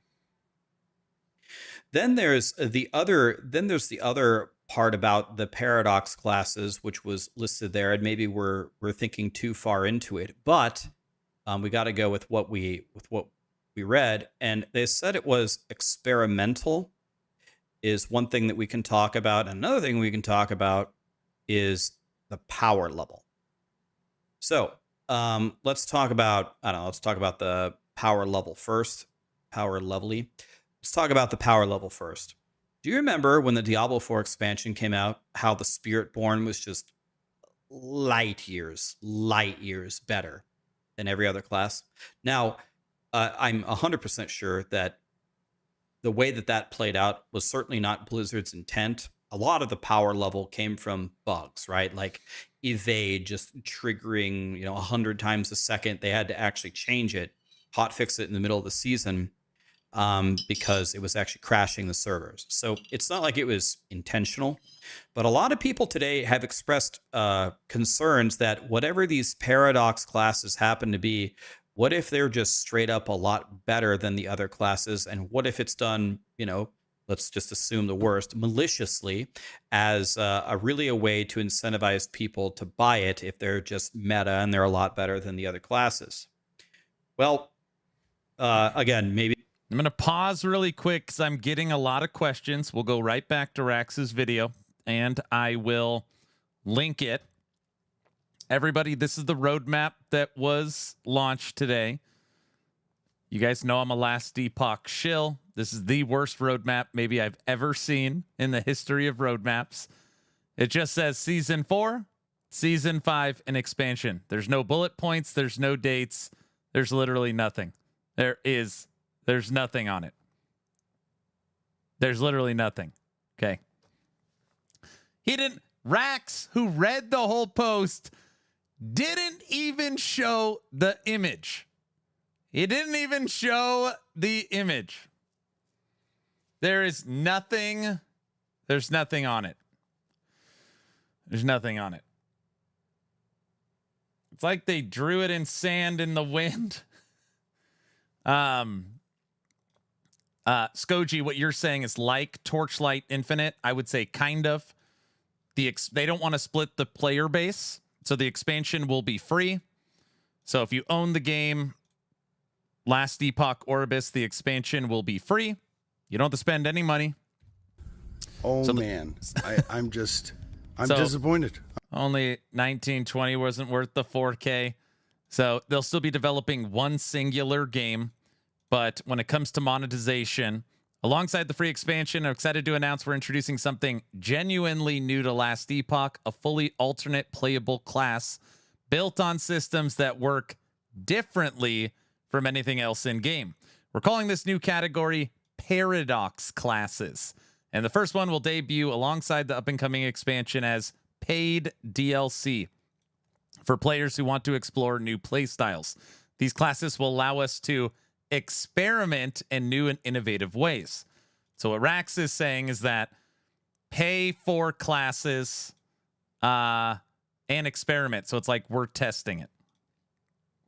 Rip LE? No. So this is what he's discussing. This is me being naive, or maybe this is me being an absolute dumbass here, but I would like to think, as EHG developing the game, I have known EHG to be, a quote-unquote ethical company. They have done a pretty good job of balancing things that were completely out of whack in the past, and we've never really ran into the situation where money. I'm sorry. I don't mean to keep cutting off Rax. Rax rated me today. I appreciate him so much. Based upon so just for everybody saying releasing paid classes at this point is a joke. I get why you say that as somebody that has covered the game for 6 years. It is my understanding season 4 and season 5 will be 2026, and the expansion for Orbis will be 2027. That is my guess. Okay. I feel pretty confident on that, but they still have, the remainder of this year and the all of next year to finalize a lot of that stuff before we actually get the expansion. So it's not like in a month we're getting the expansion with paid classes. We'll still have over a year of development before the expansion hits, just for what it's worth. Was involved anyway, but I would like to think that EHG will not make the Paradox classes purposely way better than the other ones just to get you to buy the game. If that does happen, it'll be very disappointing. That does not sound like EHG to me, and they're still the ones developing the game, even though Crafton is the owner. I would be shocked if the Crafton directive was make this better than everything else so we can make money. Not impossible, but I doubt it. So I'm not really worried about this. I don't see that happening, since the EHG team, as far as I know, is almost 100% intact and still the ones making the game. But yes to everything he just said. it is something to consider, and I don't know, if you think I'm wrong, you can tell me what a dumbass I am in the comments. The experimental thing actually has some people pretty upset, because they're essentially saying that we're paying to test their game for them. So first of all, I'm certain that it will be tested before it's released in the expansion, right? They aren't going to come up with an idea, YOLO it in the expansion, and sit back and have us do the testing for them and then do the editing. Certainly, I know some of their testers on their team personally. Certainly they will test it, but I think this experimental word in their blog post has kind of worried some players, and I absolutely understand why, because it's not even something to do with like Last Epoch necessarily, but there's been so many games that have released not completely finished, and well, we're just trying something and we'll get the community feedback and then we'll fix it. People are really tired of that. People are really looking forward to, you know, a semi-finished or a polished product, especially if they're paying for it, right? And in this case, we actually are paying for the Paradox classes. So I don't know, like, I don't look too deep into this experimental word. I'm sure it will be tested, and I don't know. It's not impossible they'll give me the opportunity ahead of time, maybe to test it for them. I don't know. I haven't actually ever been a part of Last Epoch testing in the past, but I'll put me back in the CT program. Coach, put me in. I won't leak anything. Coach, I'm your water boy. Cajun, don't bring Linda into this. You know what I mean. It's science, bro. Will you stop spamming? It's science, bro. Will you stop that? Maybe I will be able to get my hands on it a bit early. And if that happens, I will give them my honest feedback. And of course, I will be honest about the power level and whether it actually works in the game. But I think a lot of the news about it being paid is overshadowing the fact that hopefully this is actually just a really cool feature of the game, right? It looks like every time that Last Epoch adds a new mechanic to the game, it's usually a lot of fun. I mean, their quality of life is top tier. Their crafting, a lot of people consider it borderline the best in the industry.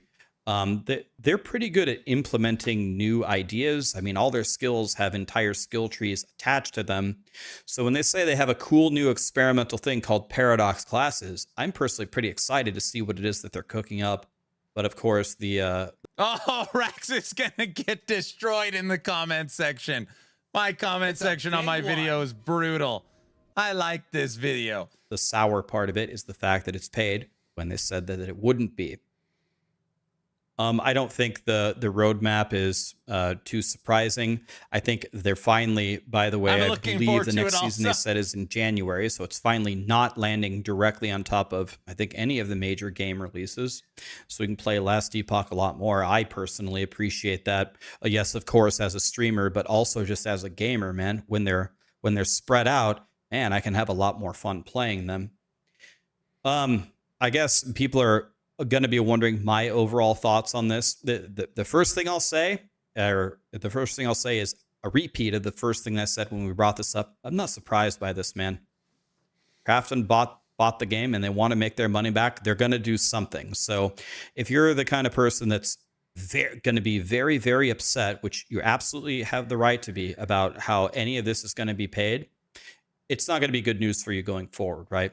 We're not going to get less things to pay for than what we currently have. If anything, it'll only be more. So that January confirmed? No, January is not confirmed. In my opinion, it'll be either January or March, and I'm leaning towards March. But I really, really hope it's January. that's how that's going to go for sure.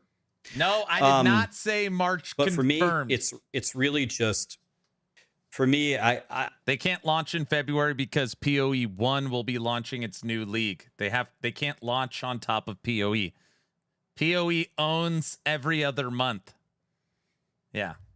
You work for them. Oh, brother. I guess I don't have a strong opinion on it right now because I don't really know what it is. If this Paradox class system was an amazing addition to the game, and me putting forth this money, it incentivizes Krafton to keep going with Last Epoch and keeps the EHG employees intact, and it feels like Last Epoch, and the price of it is reasonable. I guess I am okay with it. I'm not super upset by it because I knew this was coming anyway, and I like Last Epoch a lot as a game, and I like EHG, and I'm still rooting for them. I would still like them to succeed. So why can't I communicate like Rax? He's so calm. I'm always screaming and yelling, and he's just so calm. It's like, you know what? This person is rational. This is science, bro. This is a rational human being because he isn't a shill. I can openly admit that I am a grumpy old man. It's because you're Italian. He doesn't care what you think, and he bans people. Rax has no kids. I do have 4 kids. Aaron can't be calm because Rax is a hopeful realist. I'm predicting season 4 March. Season 5, October. Yeah, that's probably pretty close. It's your passion game. You said 2 seasons before the expansion, right? Yeah. I literally hit the roadmap on the head. I knew exactly what it was. Kids drain all your patience. Yep.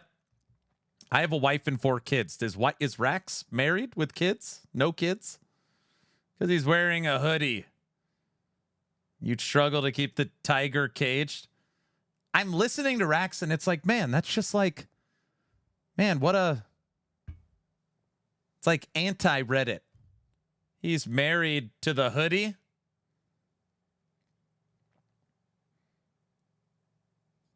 He's a former actuary. Is that true?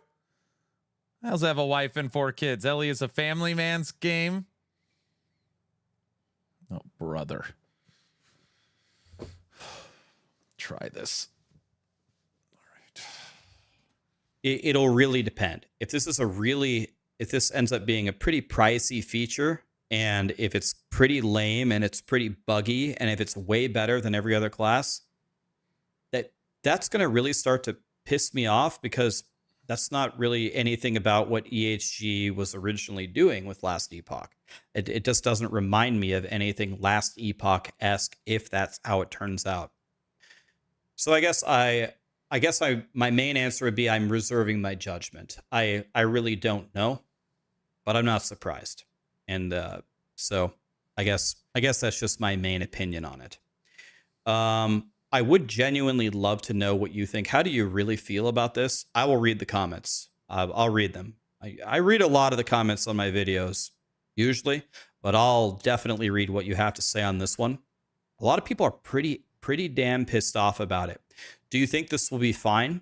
How much would you pay for this? Let's assume that the Paradox classes are really cool and they work well in the game. And no, they're not like a million times better than every other class. Let's just say they're a strong, viable option. Would you pay for it at all? And if you would pay for it, what's the reasonable price to charge it? If they're going to charge this once a year for new Paradox classes, are you willing to buy it? Do you think that them giving the expansion for free but charging for the classes is a good move? Do you think it should have been done the other way? Should they have just charged for the expansion themselves, or does that fracture the community? I'm very interested to hear what you guys think, especially because the people who are typing on my YouTube channel are my audience. I care a lot more about what you guys think than the whole sea of the internet that I almost never interact with. So I'd love to hear what you think if you care to share. Anyway, me personally, I can't wait for season 4, nothing to buy. I can't wait for season 5, nothing to buy. Even when the expansion comes out, if you just don't buy the Paradox classes, it's the same price, so you don't have Tech, I'm trying the hoodie strategy. I just feel like I'm being held, like I'm so comfy and calm when I'm just trying something new. Okay. to pay extra. It's coming to PlayStation 5. Their blog post said they have a bunch of highly anticipated changes. I don't know what that is, but I know I sent them a giant ass document of tons of things I wanted changed. So if a lot of that is on the list is in the game, man, I'm going to be very happy. So I plan to continue making tons of guides and videos for Last Epoch. I still really like the game. I still really like EHG. I don't really have an opinion on Crafton. I don't know them at all. I don't have an opinion, but I still like EHG and they're still making the game. So as long as that continues and Last Epoch feels like Last Epoch, I guess I'm a happy camper. Let me know what you think, guys. Thank you so much for watching the video. I got a ton more videos coming up for you. People keep asking, Rax, you going to make PoE 2 guides? Oh, yeah. Going to make Last Epoch guides? Yep, they're coming. And maybe I'm getting good enough to in PoE 1 now where I can actually make a build guide after playing for 2,500 hours. We'll see about that. Anyway, guys, thank you so much for watching. Happy holidays, and we'll talk to you soon. There is the link to Rax's video. ARPG hoodie tag team. That's right. Reddit is on fire at the moment. Yeah, you don't say. He's got a girlfriend, no kids. Oh yeah, that's easy. That's easy. That's easy. It has to be blue for it to work. Guys, we just watched Rax's video. Like, share, and sub. He's a good guy. He just he rated us today, which I appreciate the support. And he's so cool, calm, and collected. When I watch him talk, it actually changes my thinking. And I was like, why can't I be like that? And people said it's because I didn't have my hood on, because this is the calming. So now I'm not yelling. I'm fine. You know.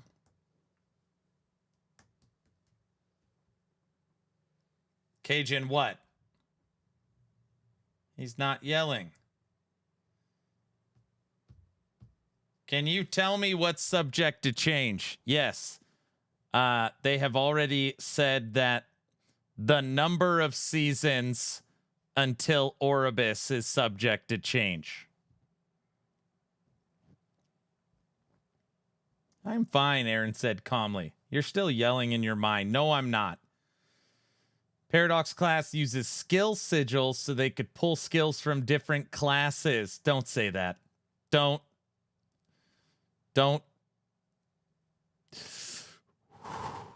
Don't say skill sigils.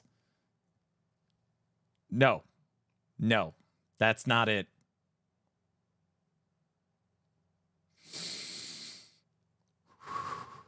No.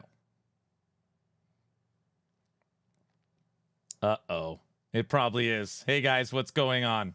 Logical? Why are you shaking? I'm not shaking. I'm fine. Yeah, wait a minute. Where are the skill sigils? Skill sigils have yet to be announced yet. And they wouldn't take a huge overarching system like skill sigils and put it behind a paywall.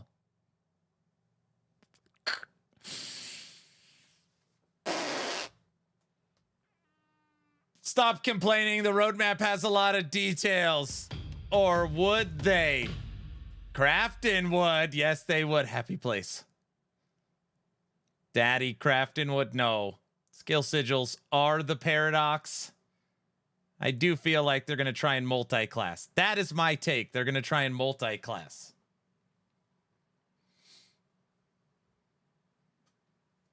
Big guy, don't laugh at him. He's just trying to get me upset.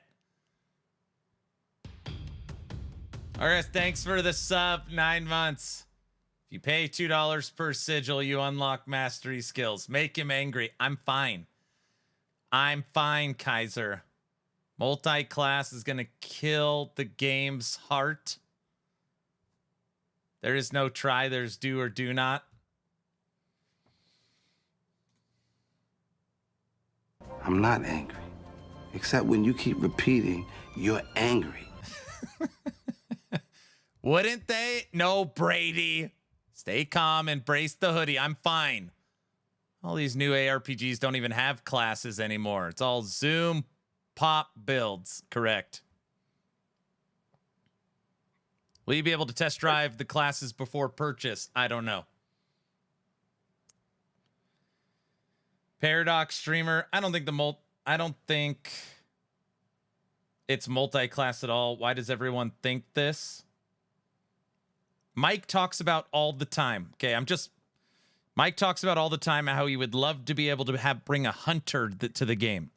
You could use a bow, but you got a saber tooth or, something like that. And the fact that in here they talk about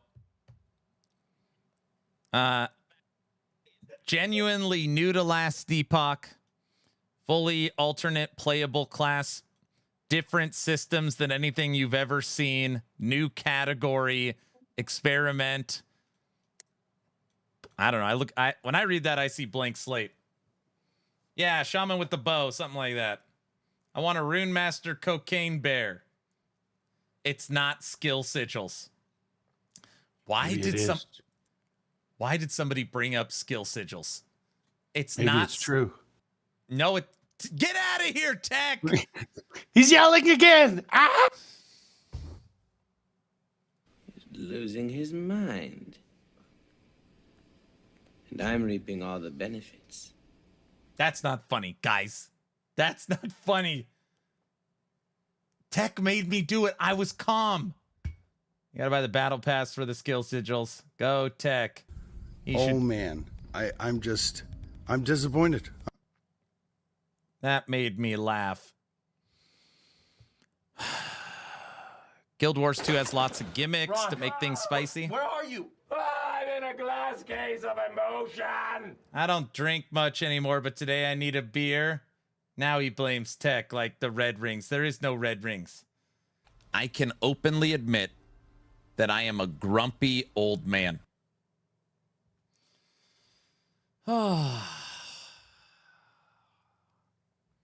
Enhance your calm. They copied Paradox Pokemon from Pokemon series. The Paradox Pokemon are distant relatives to some of the existing regular Pokemon, either from past or from future, but just much stronger and better. This season, I got my first red ring. What are you, 30? I'm 40 with 4 kids and a wife. My oldest is turning 20. Wait, the expansion is free? Yes, the new expansion is free. They're not fracturing the player base. They will be developing one game, and it's free. Honestly, the skill sigil thing is starting to make sense.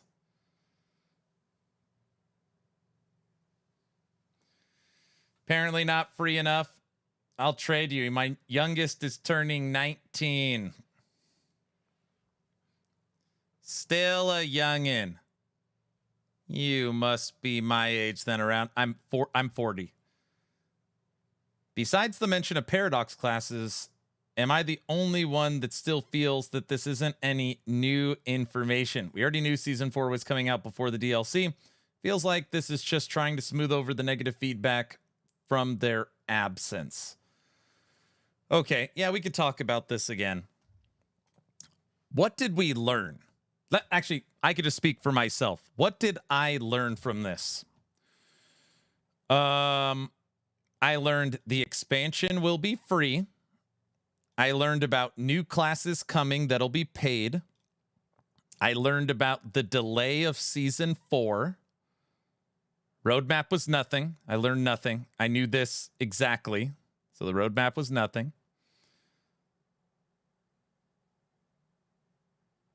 That's it. I already knew they weren't using AI. So free expansion, new class, season 4 delayed, which I guess we already knew season 4 was delayed. So this is what we learned, these 2 paragraphs. If anything, it'll make classes less impactful. 57 here, 40 still looks like a youngin'.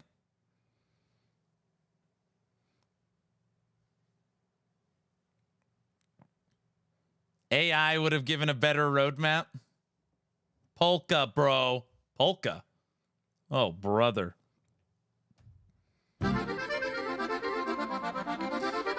I like how the post is a response to quelled community outrage, and also it generated more outrage. I said this earlier and I stand by it. Multiplayer delay, season 2 delay, Tencent purchasing part of EHG, craft in buying 11th hour games.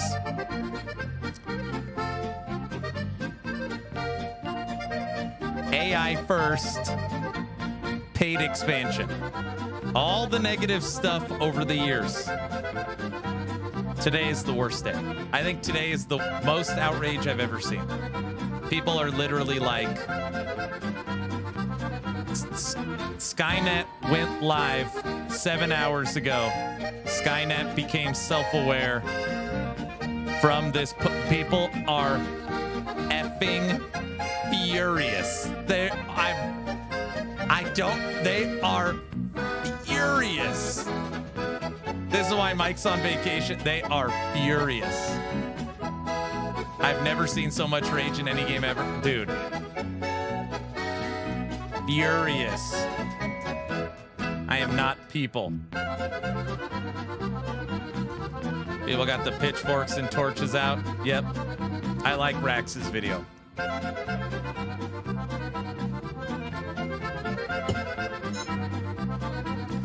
Absolutely furious. All right. What other reactions do we have?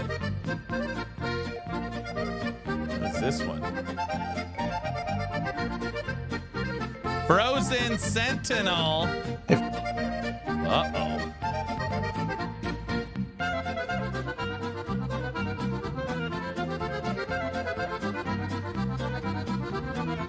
I like Aaron's clip. What clip?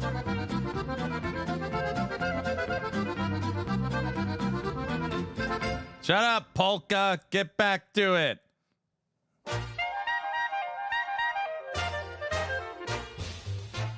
He looks so snuggly in his hoodie. Answer this question. How much have you ever paid on a game that has given you as much?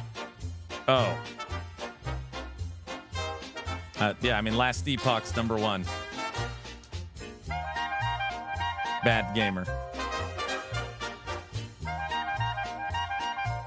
People have unrealistic expectations. I'm willing to give it the benefit of the doubt if it's fun. Yeah, those are fair takes.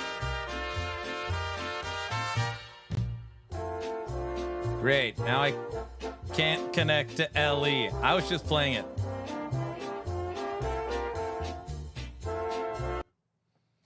I was just playing it. All right.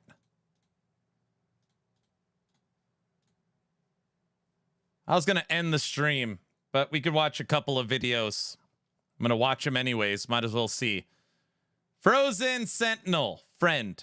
Last Epoch goes pay to win. Insane bombshell from EHG. This should be good. Hey folks, today I'm going to be talking about the latest news bomb that has been dropped, going over the Last Epoch expansion, new classes, potential pay to win roadmap, and all that other stuff. Now, I don't really like making this type of content. I generally prefer the more positive stuff. I can't see it. What do you mean? This is his video. This is my screen. And this is his screen.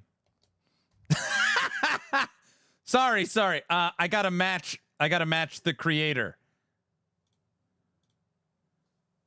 Even though, I mean, negative stuff is great for clicks and all that, but I just personally don't find it fun. I don't enjoy talking about it.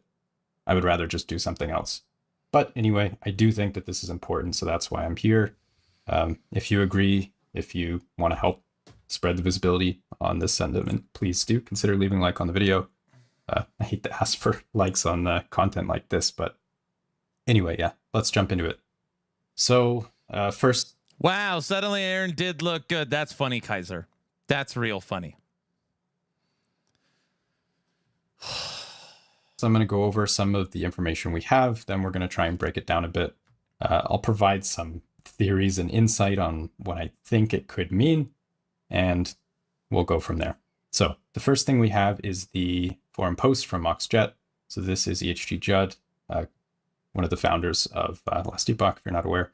So we have some flavor text. I won't read it verbatim, but basically we have information about the expansion. So the expansion will be free. So that is the first thing.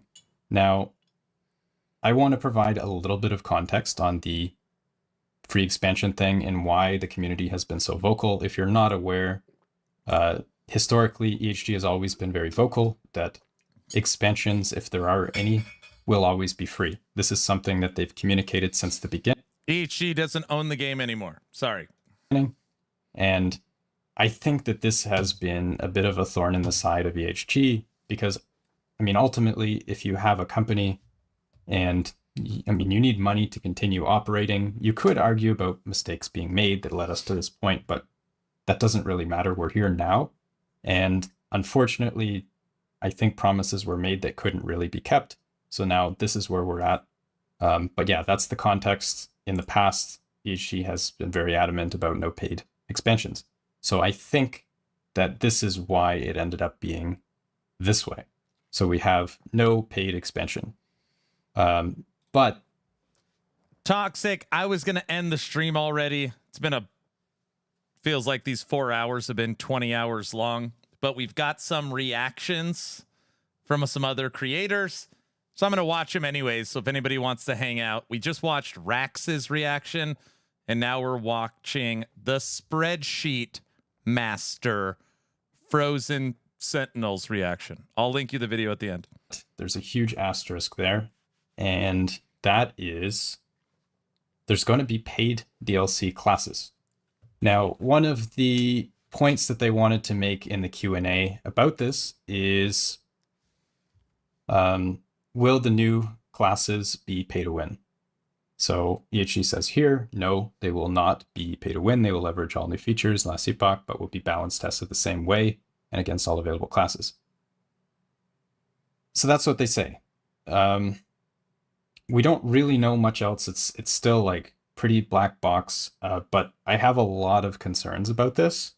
And my initial feeling is that any sort of content that is paywalled, I think is actually a lot worse than some of the alternatives. So I'll try and explain what I'm getting at there. So the idea with the paid expansion is you kind of have an idea of what you're paying and what you're getting. It's on somewhat of a fixed schedule. You have, here's the expansion, you buy it, and then you can basically do everything until the next expansion. It's somewhat fixed. The cost is known. Aaron, I can already see you have more gray hair since the beginning of this stream. You should watch the beginning. When I hit go live, I didn't even know what to say. It was just like, like just the chat. Never mind. And I think, I'm just speculating here, but from a studio perspective, if you're trying to collect revenue, the expansion offers a more difficult to manage like a revenue model, right? Because for the expansion, you have the expansion, it comes out, you get a huge influx of money as people buy the expansion, and then it sort of tapers off into lower amount of money until the next expansion. So you have your revenue tied to very infrequent large content releases. And ultimately, it's somewhat limited to those releases. A lot of people will not buy anything beyond that. And it doesn't offer that much monetization in between. Now, I think there is a lot of opportunity that's missed here with cosmetics and stuff like that. I still think that Last Epoch needs a lot more and better cosmetics in general. There's a lot of people who do want to buy cosmetics, but there's just not great options available. But, that's a separate issue. My concern with the precedent that's being set with specific playable things that are being paywalled is that unlike expansions where you have this sort of known entity of how much you're going to be paying and for how long roughly, with these, anything that's added could be paywalled. And the amount of money is, could be determined at the time it comes out. What this basically allows is a revolving door of paid content that can be dropped at any point outside of an expansion cycle, regular cycle, whatever. At any given time, a new best thing could drop that offers a huge influx of cash, right? Like if in January we have whatever new class that's the strongest, it costs $20, you buy it, okay, cool. Then maybe February, a new item slot is unlocked, costs $20. Maybe in March, a new, like a skill is released that's paywalled, right? Like, it's very unknown how much this could cost, what the end of it is, how often you could be paying. And the concern is that if you aren't buying these things, you most likely won't be competitive. Now, I know that EHG says that they won't be pay to win, but there's a huge incentive for this to be a pay to win thing. For one, every time a new class has come out or a rework has been done, probably like 80+% of the time, it has been extremely strong because you want whatever's new to be strong. You don't want to release something in a weak state because otherwise, like, you put all that effort into making a new thing and then nobody's playing it because it's weak, right? So there's really no point. I think it's almost guaranteed that whatever new thing comes out, it's going to be strong. And the problem is just there's a financial incentive there for these new things to be overpowered. And I think that's a really dangerous place to be in as a dev studio. Not great. Now I will provide a little bit of, I guess context is important, right? Like it could be a lot worse. Now, I think the reason why this seems so bad is because, like I said, we've been told there would never be paid DLC in the past. So this is kind of breaking away from that. But to play a bit of devil's advocate here, potentially, depending on how this goes, it could still be a less toxic monetization system than some other popular games. If, for example, every year there's one new paid class, and the paid class is like $10 or something like that, it's potentially still technically less pay to win than a game like Path of Exile, which doesn't really have any pay to win. It's all like quote unquote pay to win, paid for convenience stuff, right? So technically it's possible that it might not be that bad. What is the new classes being competing against? I'm confused. I don't know. Then you have games like Diablo. Show me this Paradox class against Reflect or Falconer or frickin' Void Knight or Paladin. So Mortal, which are completely, crazy with the pay to win, like not even comparable, right? So that's the devil's advocate.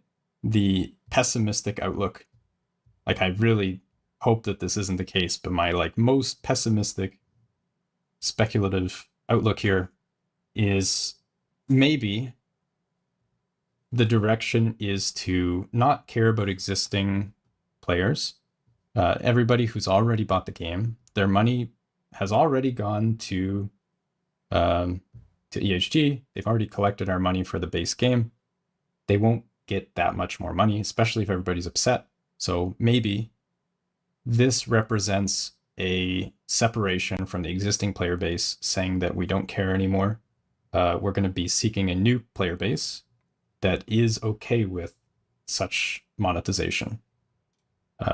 So, I mean, like I said, you do have games that exist, like Diablo Immortal, that are blatantly pay to win and really financially successful for the devs.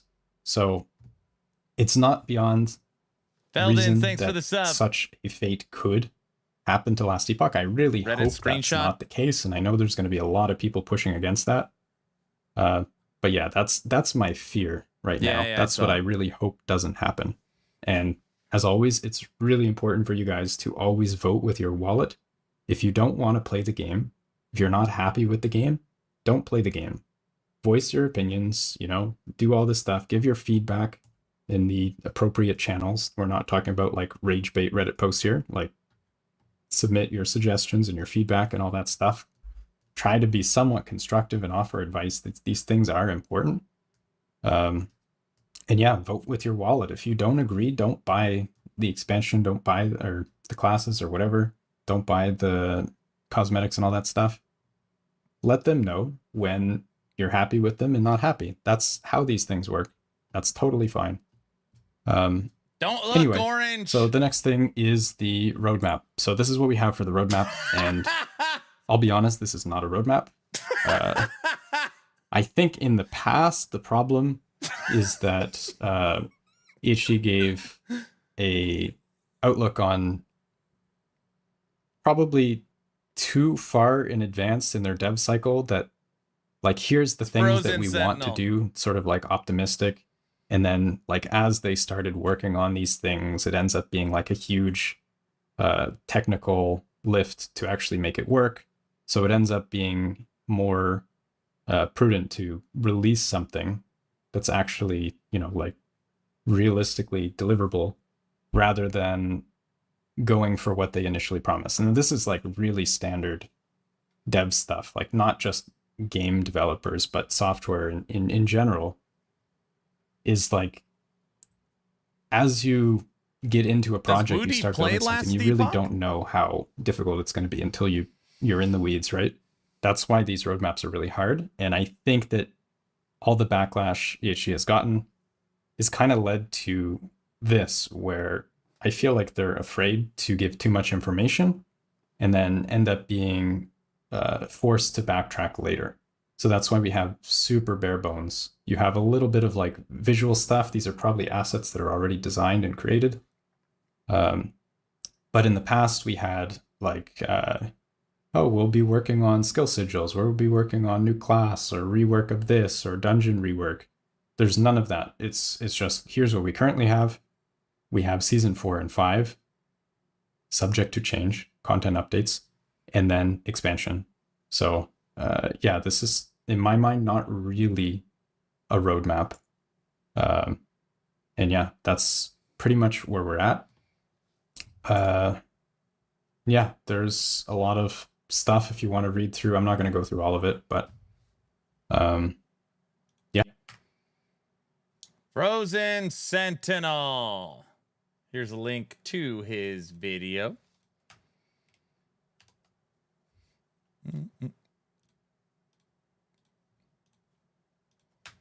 Subject to change is what does it for me. Here's a link to his video.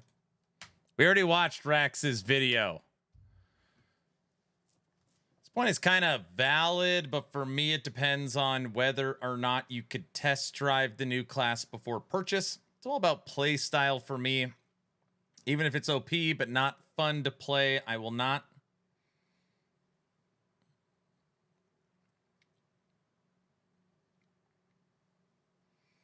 Is Mike still with EHG? Yes.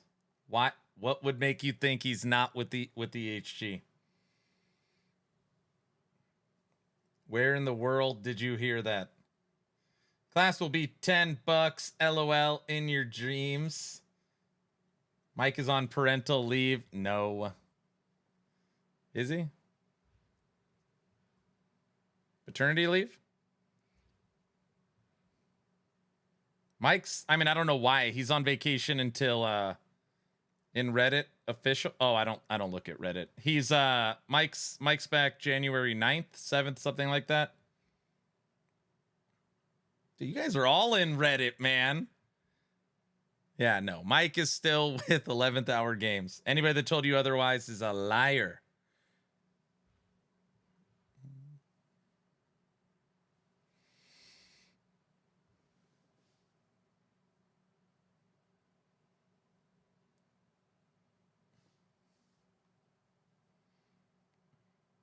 Theory I have. Void Rogue is from a Paradox class because Mike said to us when I asked about why Rogue has a Void Quiver, if he doesn't have Void abilities, I could see that. Man, I need a drink. I know. What a day. What a day. I can't believe people are still talking about the AI stuff. That one I can't. You could be all pissed about expansions. I cannot believe how much people go on. I can't believe it. It's so weird to me. Can we make a poll what to guess the price will be? That will never die. I know.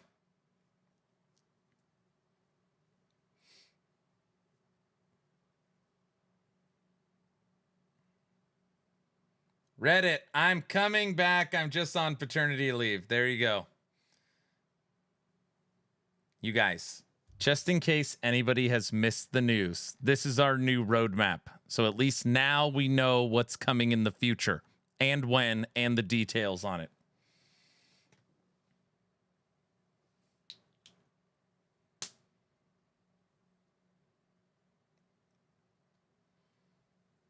That roadmap is sweet. Roadmap to nowhere. Lots of bullet points there. I don't think it counts.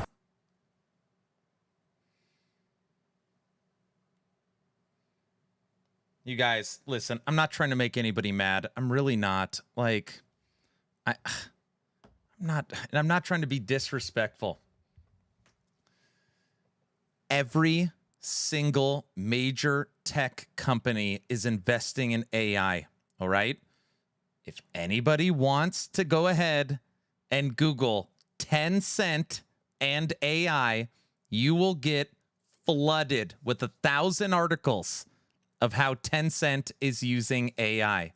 Yet nobody talks about PoE whatsoever. I work for one of them. It's 100% true. Yes, you could say I'm not defending AI. I'm not defending Krafton. I'm sure as hell not defending Tencent. But I'm just saying, literally, AI probably wrote those articles. Yes, every single tech company is working on AI. Now, I've heard the argument, well, yeah, but we like PoE. Tencent's not involved with development. Not true. Tencent's a tech company that makes games. And it's like, okay, let me get this straight. Tencent is a tech company that makes games, and Krafton's a game company that has tech. Come on, at least be fair. Like, if you're going to put your foot in the sand and say, Krafton is using AI and I'm done with Last Epoch, you better not be playing Path of Exile. Because that would be no, you cannot justify that. Period. You can't. So, GGG has said multiple times they don't use AI, though. So is Last Epoch. What do you... So,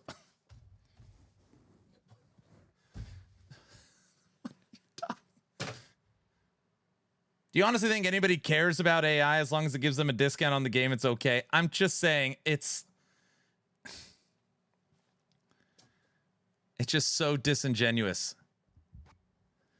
Give up on them. It's time to play Immortal.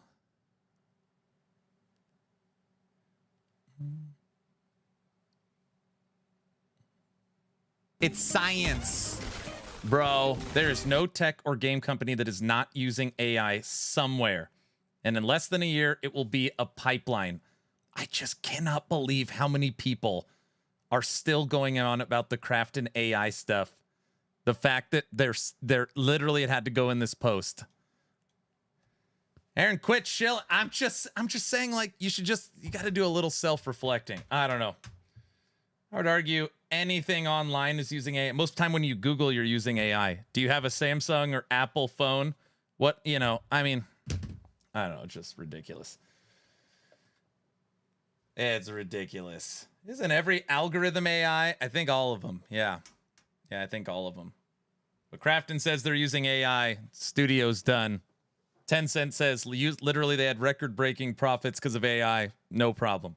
It's because what Krafton CEO is in court over. That's why. But what does that have to do with Last Epoch? What are you talking about? What does that have to do with Last Epoch? All right. Most likely it has to do with the Subnautica 2 Krafton thing. AI isn't it. Listen, I'm not defending Krafton. I'm just simply saying there hasn't been anything in it's not like you could point to Last Epoch and be like, dude, they updated all their voice lines to AI. All their artwork is AI. They've fired half the studio for AI. Sure, I will be first one on the picket lines with everyone. Of course,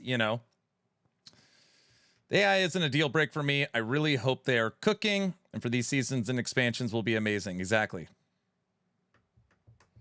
Every single software company is investing in AI right now. Yep.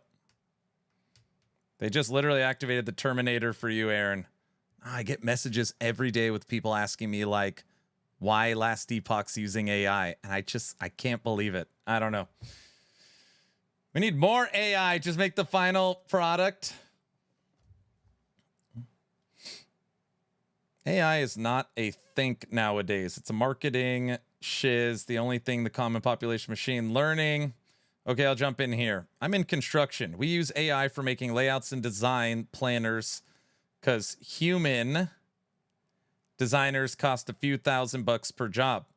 Does it suck for the designers? Sure, but it makes my bottom line better and keeps me competitive. Any company that isn't jumping in the AI bandwagon to do things better and cheaper isn't going to be in business in 5 years. Aaron can't look at EHG honestly. He just shills too hard because he is too close to the game. Is that what you think? You should really watch this stream back.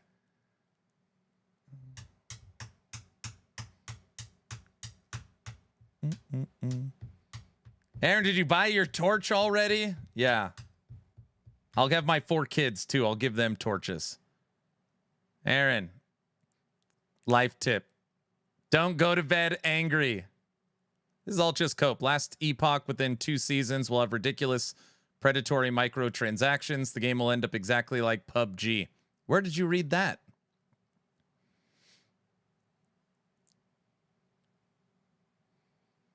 Don't break the desk. No, I'm not. Where did you read that? I invested in a flamethrower instead. That's pretty smart.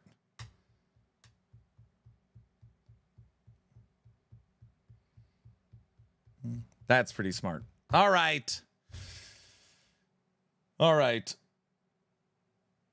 I think I'm done for the day. I can only take a beating for 4.5 hours. I think that's good. Read it. Crafton does this with every game. Yep. All right. Everybody, I did my best and tried to be fair. If you're disappointed, I'm sorry. Just telling you how I feel. So I am done for the day. We have read this post, listened to a couple reactions, logged into the game, made a video, and yeah, I'm sure there'll be lots of discussions. You did good, Aaron. Good night, man. Thank you, everyone. I'll have a shot of Jack for you. Thanks. I appreciate it.